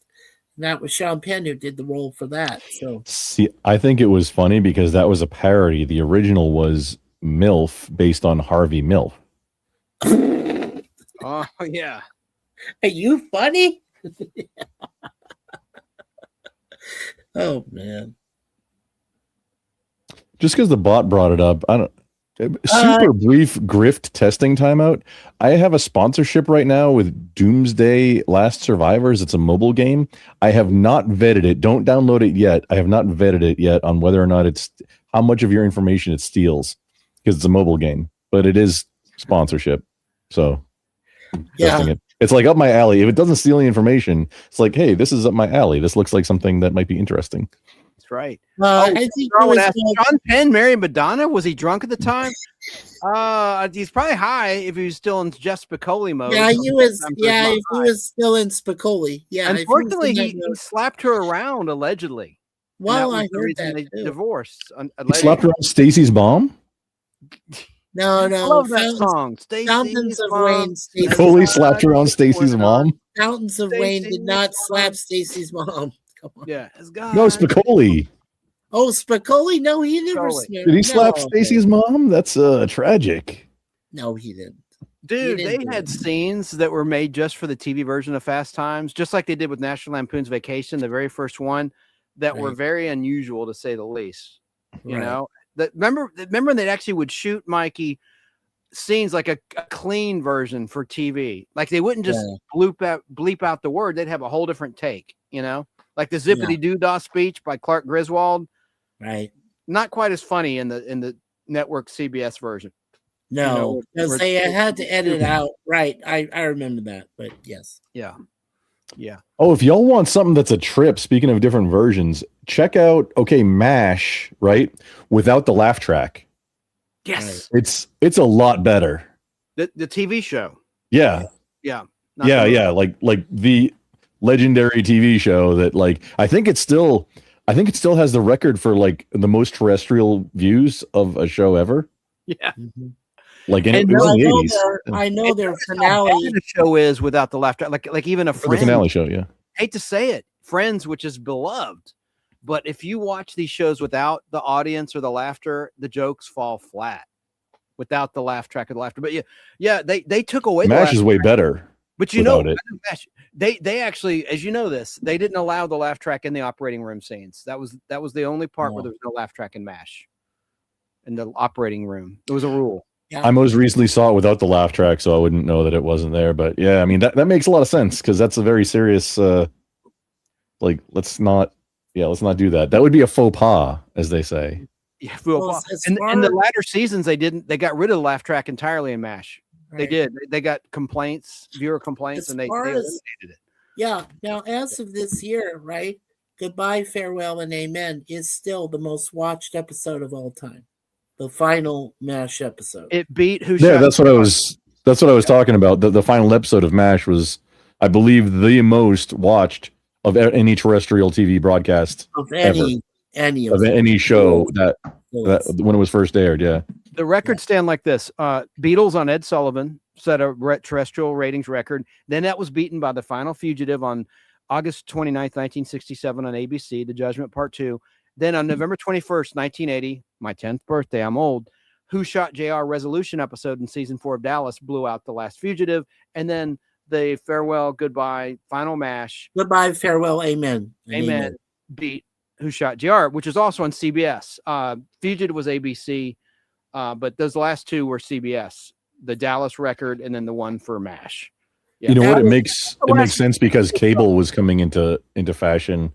That's so right. there wouldn't have been any more like giant broadcast, over the air. Right. I don't think any cable show ever reached those numbers either. But I mean, I don't think that was in the metric of that it's never been beaten, and it's never going to be now. Great point. And that was before Fox. Fox debuted in 1986, the Fox network, and the final MASH was 1983, February 83. Before, so there was just three networks. The point is there was ABC, NBC. You still had cable. You had HBO began in the 70s, and you had Showtime. I mean, you had pay cable, and there was cable TV, of course. Because like Ted Turner was the pioneer there with WTBS, WTCG, Superstation, and then Chicago WGN in terms of basic cable, and WOR, Secaucus, New Jersey, and New York. That was another Superstation. Anyway, I digress. Yeah, but now Charles Darwin said that Klinger failed to come home. That is correct because he stayed behind in the finale to marry the Korean girl that was there. But I thought he came back in the spinoff after MASH because I know Harry Morgan was in that. William Christopher was in that as the preacher. Yes. Yeah, and of course Maxwell Klinger. And of course, Radar quit more than people realize. The actor Gary Berghoff, who played Radar, he quit the show. Never should have. The biggest loser was McLean Stevenson, who asked to be written off the show in that helicopter crash incident because everything he ever did after that was a failure. The only thing that lasted more than a season and a half was Hello Larry, a spinoff of Different Strokes. Yeah, no, Roddy, that was the first before Harry Morgan. McLean Stevenson was the one that crashed in the helicopter. He was flying back from Tokyo. Yes, he demanded to be off the hit show MASH. What an idiot! Because everything he would have been getting that paycheck for season after season. Absolutely, it would have. And then he did like Match Game in the worst years, like the final years of Match Game. Like everything he did was just a dud after MASH. So there's a funny thing that happened in the last, I don't know if it was 10, 15 years ago. So Fox owned MASH, right? And then Disney bought Fox. Yes. So now technically, okay, follow me here. Klinger is a Disney princess. He is with all the times he dressed up. Yes. He's the first inkling of a live action technically Disney princess. Legally. Yes. And metaphorically, Klinger is a Disney princess. That's hilarious. You're right. Yeah. Oh, of course. Look at this question from Roddy. I don't know what she's talking about. Who was the person that passed away when they were going home? Well, we just said that. What was McLean Stevenson's name in that? The character name? Yeah. Oh, it was the pressure. I'm blanking out. I'm blanking out. That's a good trivia question, though. What was McLean Stevenson's character name in MASH? He was the first leader of the camp. Corporal. Oh man, hang on. No.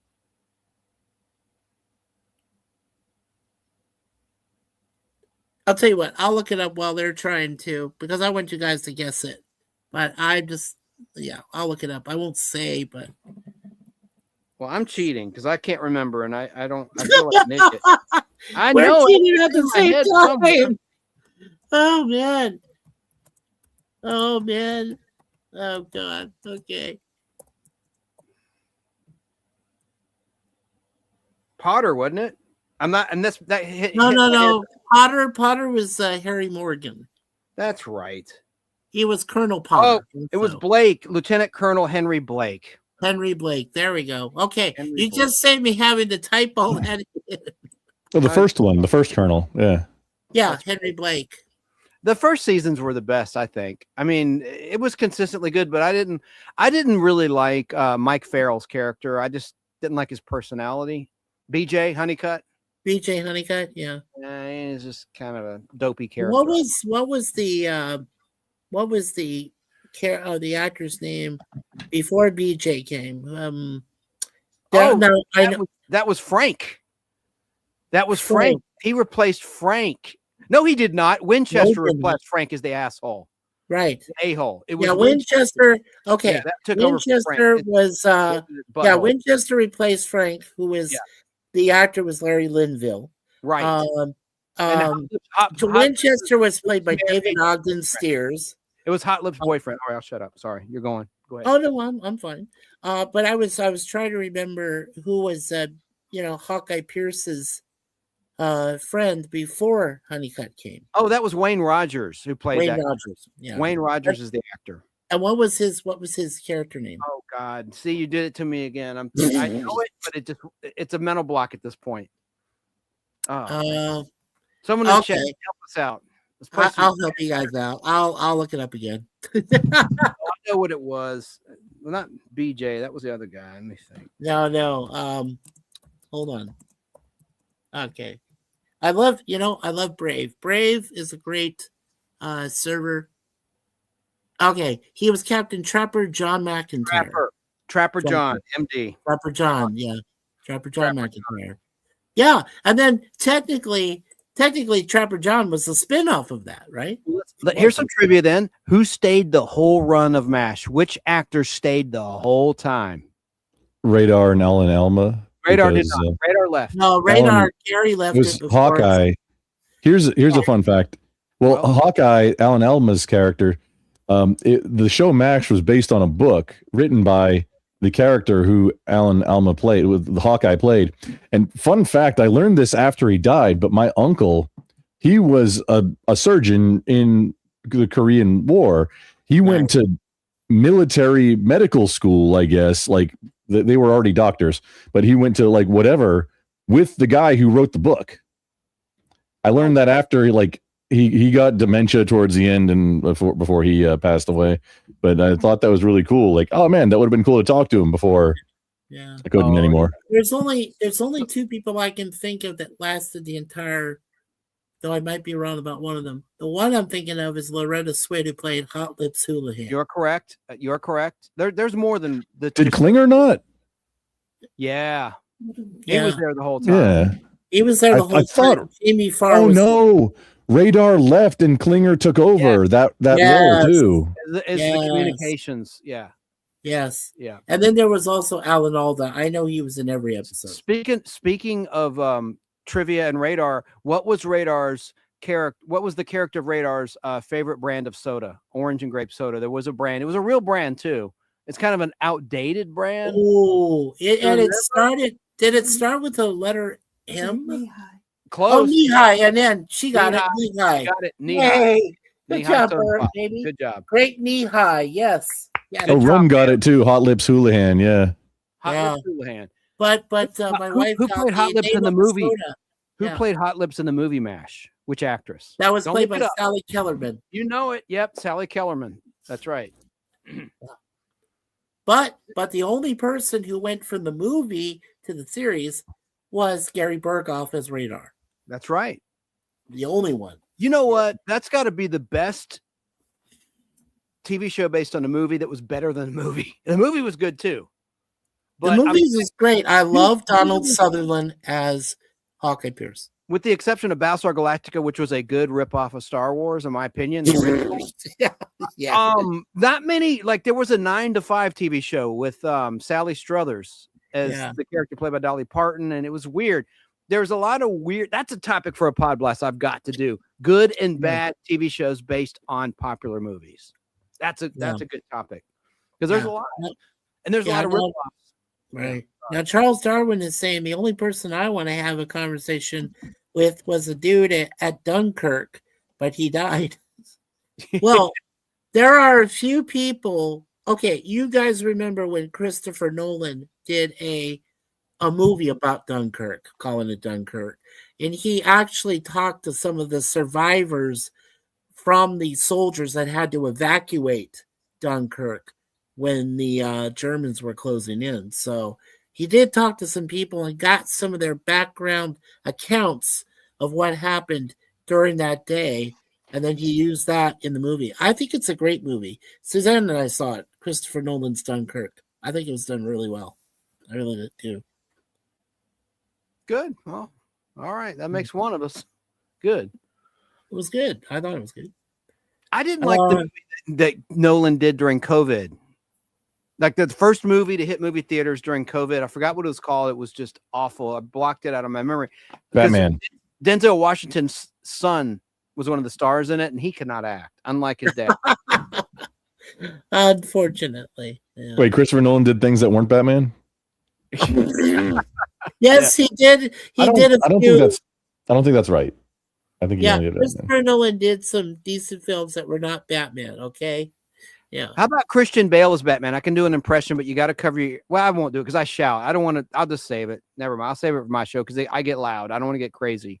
Oh, that's what I want to ask the chat. That's what I want to ask the chat too, because there were several actors that played Batman, including Kevin Conroy, rest in peace, who voiced him in Batman the Animated Series. So I want to ask the chat, who was your all-time favorite Batman and the actor that played him? Like, who was your favorite? People forget Val Kilmer was a Batman too. He only had one movie, but we mentioned that earlier tonight. We did mention that before he died. Yeah, People forget. Jones as Chase Meridian, played by Nicole Kidman. If you remember, also in the Tim Burton Batman movies, Harvey Dent was played by Billy D. Williams. You know, Lando Calrissian. The mayor. Yeah. And in the show, in the cartoon, he was always a light-skinned black guy. And then Tommy Lee Jones, for some reason, was Two-Face in the cartoony movie ones. Well, he was Two-Face. Okay, this is weird. Harvey Dent, right? So yeah, in the and then Aaron Eckhart. Yeah, Aaron Eckhart. That's the other actor I was thinking. Ledger Joker movie, man. That was. I love that that Two-Face, and that I just spilled my water. I'll be right back. Yeah, Aaron Eckhart. Yeah, but I mean, the Heath Ledger was, to me, the best movie Joker for sure. Yeah. Oh man. And it's unfortunate that he passed away soon after that came out. Right. So he couldn't handle it. You know what was great? Yeah, what was also remorse for playing that terrible character. Allegedly, I wasn't there. No, he did. He posthumously won an Oscar for his role after Brokeback Mountain. Well, not after Brokeback. No, when he did The Dark Knight, he won that role posthumously, the Best Actor role. No, you're right. Best Supporting Actor role. You're right. Allegedly, he didn't have any problems, like psychological problems, and it was just a drug overdose. Allegedly, I've heard some stories. Yeah. Which funny story? George Clooney in an interview just broke back, reaching out there. George Clooney, I forget what show he was on. He did an interview where he was asked, "Would you ever play a gay cowboy?" And his response was, "I already did when I played Batman." Oh, zing! Oh. That's a great answer. No, you're right. Brokeback was before. What was the name of the Batman with Heath Ledger?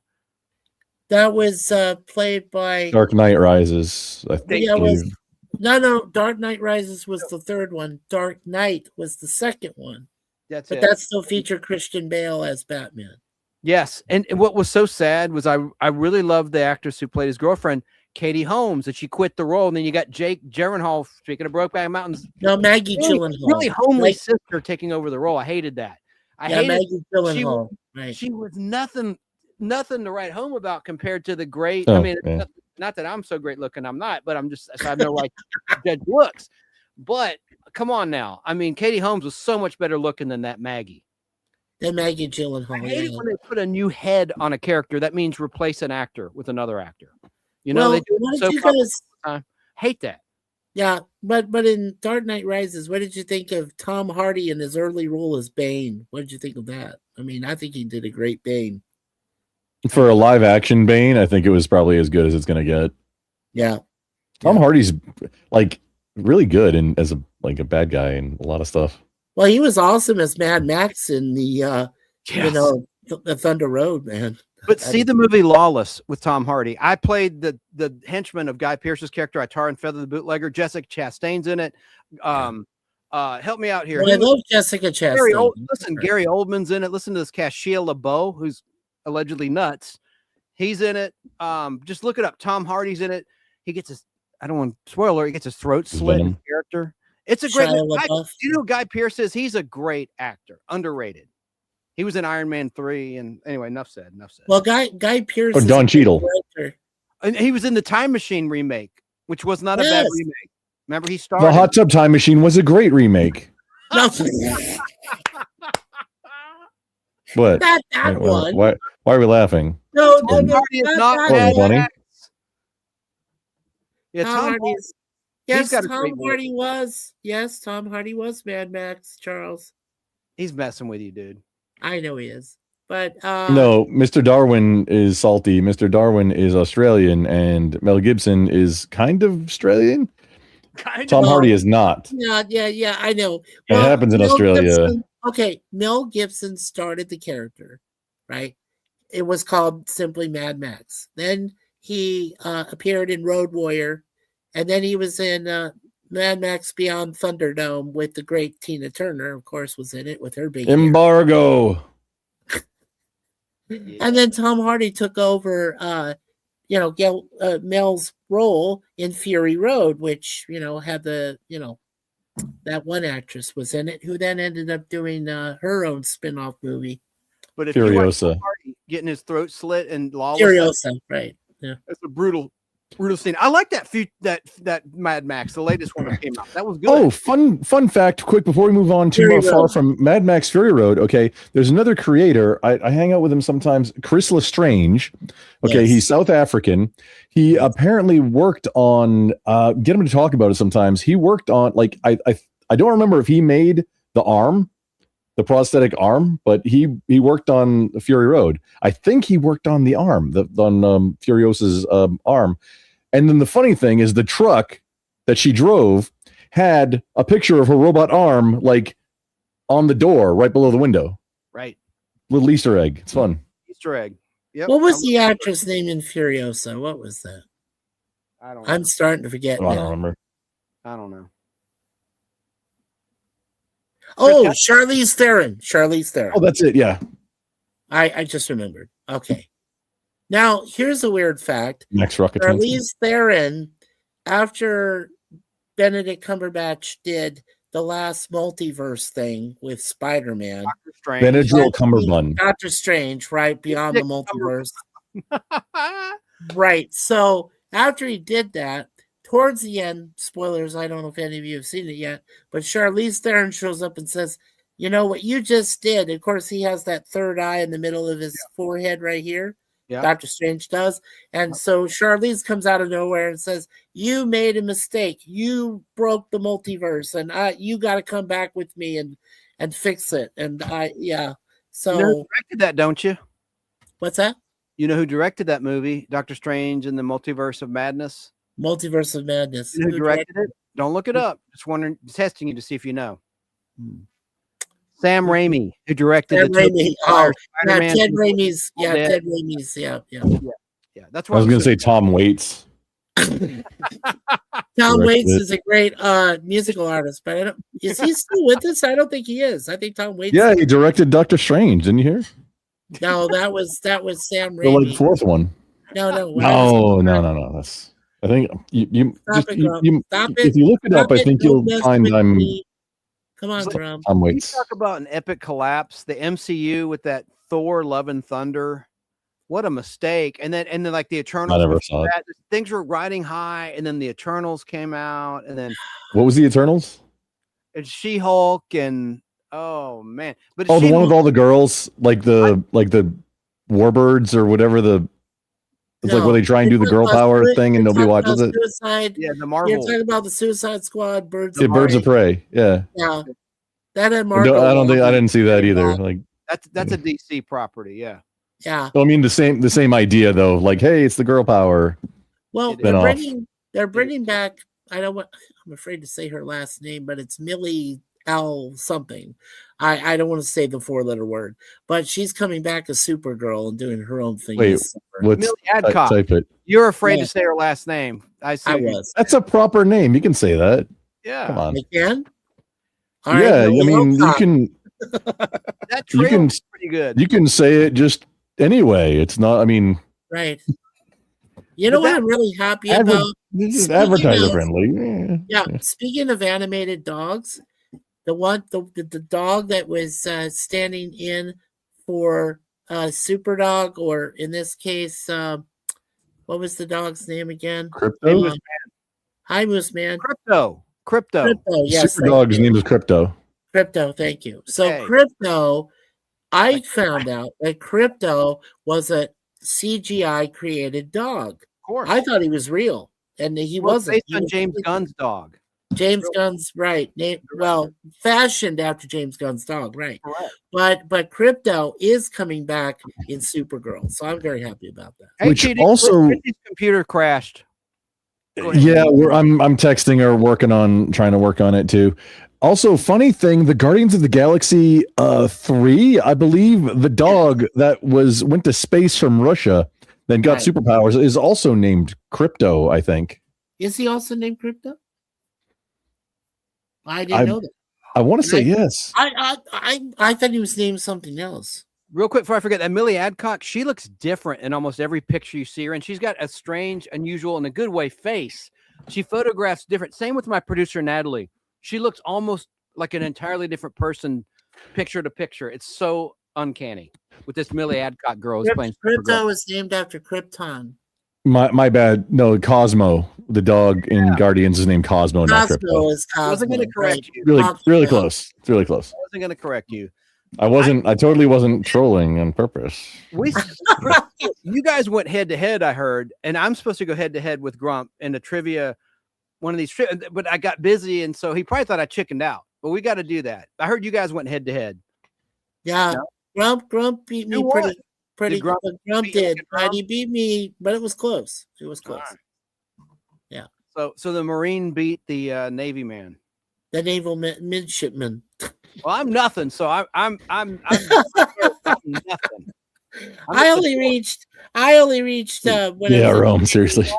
I only reached an E2. So, and you were an E4, right? The Grump No, E4 or E5, I got out as a sergeant of Marines.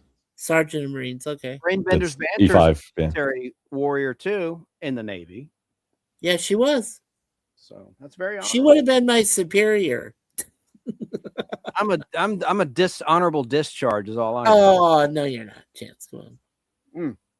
As long But, as he did some, like I said, there was he was a rear admiral, retired. His first name was Jerome. I forget his last name, but he gave me a book about the Pacific Theater during World War II. And he told me, even though I was in the Navy for a total of, I believe it was when I signed up and everything, got into it, I was in the training, it was a total of 6 months. He said, even though you were in training for 6 months and then they released you on an honorable discharge, you still did your duty for your country, even though you were land-based. And I never forgot that. And I thought he was a great, and I met him. I literally met him at the memorial for the USS Arizona there in Oahu. So, yeah. So that was a great moment for me. Anybody, one of you two fellows want to read this comment from Mr. Darwin? Yeah, Mr. Darwin says, being a sergeant sucks. No one likes you, neither the soldiers nor the officers. Well, that might be true, but this is the Marine Corps. We don't have soldiers. You have officers. Kill people and break things. That's all they do. If you need it dead, destroyed, or pregnant, yeah, that's the Marine Corps does. Pregnant. Oh, Oh man. Good well, stuff. Generally. Christy, I'm going to say, Christy, on behalf of all of us, we really do miss you, sweetie. I know that it wasn't what you planned for tonight, but I hope that we helped you out a little bit, and made things a lot better. And I see you in the chat, and I just said, we miss you. Yeah. I will have to edit out my subject line of this simul stream where I said game show live chat playing Wheel of Fortune, then Jeopardy, which I can easily do, and just edit it to pop culture chit chat, I guess. Pop culture chit chat, yeah. Something like that. And the Marine Corps leadership is at the lowest level possible. I mean, everybody is doing, it's not a thing in the Marine Corps. Just hey, TV, I got some, this looks like illegal contraband. It's not. It's conversation hearts. These consider it's in a Ziploc bag. I know. Okay. For everybody watching on Chrissy's on the Brain Benders Banter channel, we're going to be ending those. If y'all want to keep going, we can keep going for a bit. We might as well stop it. Did she say she wants to terminate the stream? Yeah, Chris, we're already at 2 hours, gentlemen. So yeah, I gotta get some sleep. Chrissy said call it, and because it's all right. 2 a.m. We're already at where we're close to like where this end of the second game would be. Here. Cool. Well, it's not happening. I'm sorry, guys, about the trivia, guys in chat, girls in chat. But can we next week post Chance and Mikey's is where are they? Well, Grump, put them in the back. Yeah. Okay. Well, Grump, if you want to go ahead and start first, let us know what you got coming up on your channel, and then go Chance. You go next. I'll go last, and then we'll shut off the stream. Perfect. Yeah, go first, Grump. What have you got coming up, sir? I asked you to shout out your channel. Did you not hear me? Is my mic? I heard you, but I wanted you to go first. Yes, but I wanted you to go first. Okay. Shout out your channel. I'm Grumplestiltskin. I'm live. Yeah, go ahead. Okay, Chance, you go next. Shout out your channel. Tell them what's coming up for us. My channel's a Nostalgic Pod Blast, and this Saturday, Mikey and I, with Al Hardy and whoever else wants to join, we're going to talk about animated dogs. Yeah. We're going to talk about cartoon canines, just the animated ones, and we're going to talk about some obscure ones and some really famous ones. Probably my number one, I'll just say, is Snoopy from Peanuts, Charles Schultz's Peanuts animated stuff. So the Nostalgic Pod Blast YouTube channel, the link's in the chat for the replay crew. It'll be this Saturday at 5:35 p.m. Eastern U.S. time in Atlanta, Georgia, where I'm based. And Mikey's up in Canada, but we're on the same time zone. We're on the same. Yeah, I'm based up here in Toronto, Canada, and Mikey Sues is part of our new channel, which is called Chatty Blogger MS for the Mikey Sues part. And we have two big events coming up this weekend. We've got the Chance Nostalgic Pod Blast, which I'll be helping to co-host along with Al Hardy and with Chance and with the beautiful Natalie producer who's going to be there to help us. And also we hope to have Grumplestiltskin join us if he can. He's allowed to come. We're going to have a fun time. Also on Sunday at this venue here at Chatty Blogger MS, we're going to start my very first MOPS project, which stands for Musicals, Operas, and Plays series. And we're going to have Chrissy join us from Brain Benders Banter. She's going to be co-hosting along with my beautiful wife, Suzanne. We may even get Suzanne to show up on screen so she can say hello and everything. With her own computer. And we're going to talk about two wonderful musicals we share. All three of us love Grease. And we will talk about our experiences with Grease. And then we will talk about the recent movie, which just came back on YouTube, Sound of Music, in its entirety. And we're going to talk about the great Dame Julie Andrews, who is still alive at the age of 90. She is still breathing. And so is Carol Burnett. Sorry to interrupt. Yep. I know, that's okay. They're friends. Yeah, they are great friends. And of course, all of you know that you know what he said. Now, guys, let me to you. You have a wife. Okay, he's about to say to you, Charles Darwin, musicals. You know how I know you're GAY? That's what he's thinking. Oh, but you are no, Charles. No. Nothing wrong with that. Nothing wrong with being flamboyant. Be a nice Aussie. Come on now. Don't make me call you Kiwi. I love Greece too. Sarah, my flock out of Southern California, can't stand Greece. And she's wrong. Yeah, I love Greece. Oh, Well- and then last thing, Saturday night, Mikey and I will be right here at Brainbender's Banter for the usual Yes. 10 p.m. Eastern time, 10 10 o'clock, Pacific. 10 o'clock Saturday. Eastern, I believe. Yeah, where She gets a we'll little be doing deep. our next discussion. Yeah. Mhm. Chrissy gets a little deep and asks some really deep, pensive questions. I try to Deep, lighten it yeah. up, and be like the little Joker on the stream, but whatever. I like comparing it to Deep Thoughts with Jack Handy from SNL. Saturday Night Live. Oh, TD's a Saturday Night Live gal, so she knows exactly what you're putting down. Yeah. And I will on my stream. It's going to start at 5 p.m. Eastern, by the way. So it'll last for about 90 minutes, about an hour. On what day? This coming Sunday. On what time zone? My time zone, Eastern. 5 p.m. Eastern on Sunday is Mikey's. What he's talking about? Yes. Mops Project. It'll be Mops Project number 1, talking about Grease and Sound of Music. And I worked on Grease in my high school. Worked with a high school drama group and worked on Grease, built sets and things. And also, Suzanne remembers watching it when it came out in the movies, as I do. There was a sequel called Grease 2, which featured Michelle Pfeiffer, and we don't want to mention that beyond that. So it did not do well. But of course, Grease had an all-star cast: Stockard Channing, Jeff Conaway, of course, the late Olivia Newton-John, rest in peace. John Travolta.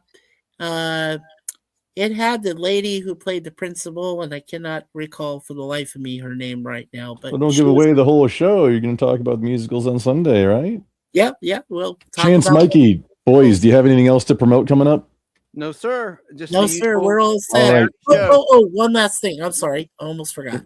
On Mondays and Tuesdays every week, times are always determined. I don't set a set time, but I am still doing my 2-episode reviews each day on Get Smart, the original series from 65 to 70, my first 5 years of life on this planet. So I'm still doing that. And right now we're still working on season 4, but then we'll go to season 5. And then later on, we'll do the 7 episodes that came out from 1995, the new Get Smart, which featured Elaine Hendricks and Andy Dick, along with Don Adams and Barbara Feldon. And then, guys, I would love you later on to join me to talk about the Nude Bomb, Get Smart Actually, which was a TV movie from 1989. The Nude Bomb came out in 1980. And I want to talk about the 2008 reboot, which featured Steve Carell and had the cast of that. So that's Not what Don Adams. No, not Don Adams. Okay. Yeah, that's it. I'm sorry. I'm done now. Thank you. Chance and Mikey, thank you for joining us today in Brainbender's Banter, the game show trivia night. Unfortunately, we did have technical difficulties. And so Brainbender's Banter, live every Wednesday around the same time as it was today. You're at 11:30 Texas Standard Time or wherever that translates to in your time. Sometimes a little bit earlier, so you got to watch the schedule. Also, Saturday evenings, the Brainbender's Banter channel will be live wherever it is live. I'm usually here. I am Grumple, and I am the co-host of the Wednesday night trivia show. And I love having other panelists up to help me out. I usually go live on Thursday evenings. Having some technical difficulties lately, but I think I got everything licked. We're going live tomorrow also.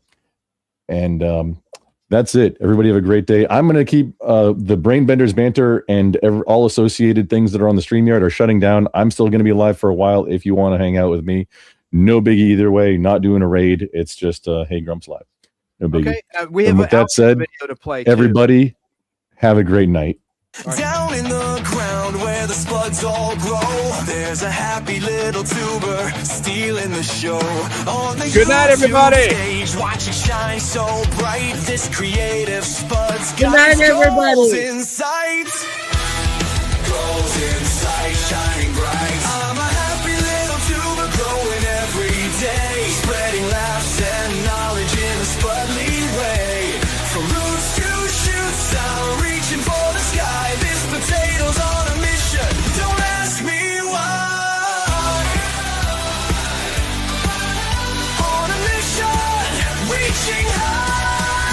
Some spuds stay still, hiding in the dirt, but this tuber's climbing, proving its worth. With every click and every share, this creative spud's energy is everywhere. Everywhere. I'm a happy little tuber growing every day, spreading laughs and knowledge in a spudly ray. From roots to shoots, I'm reaching for the sky. This potato's on a mission, don't ask me why.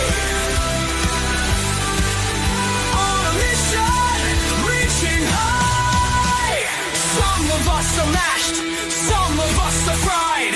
Some stay in the bag, but I'm reaching worldwide. From the Latin tuber, an edible root. I'm the spud with the style, the channel that's cute. Tuber, an edible root.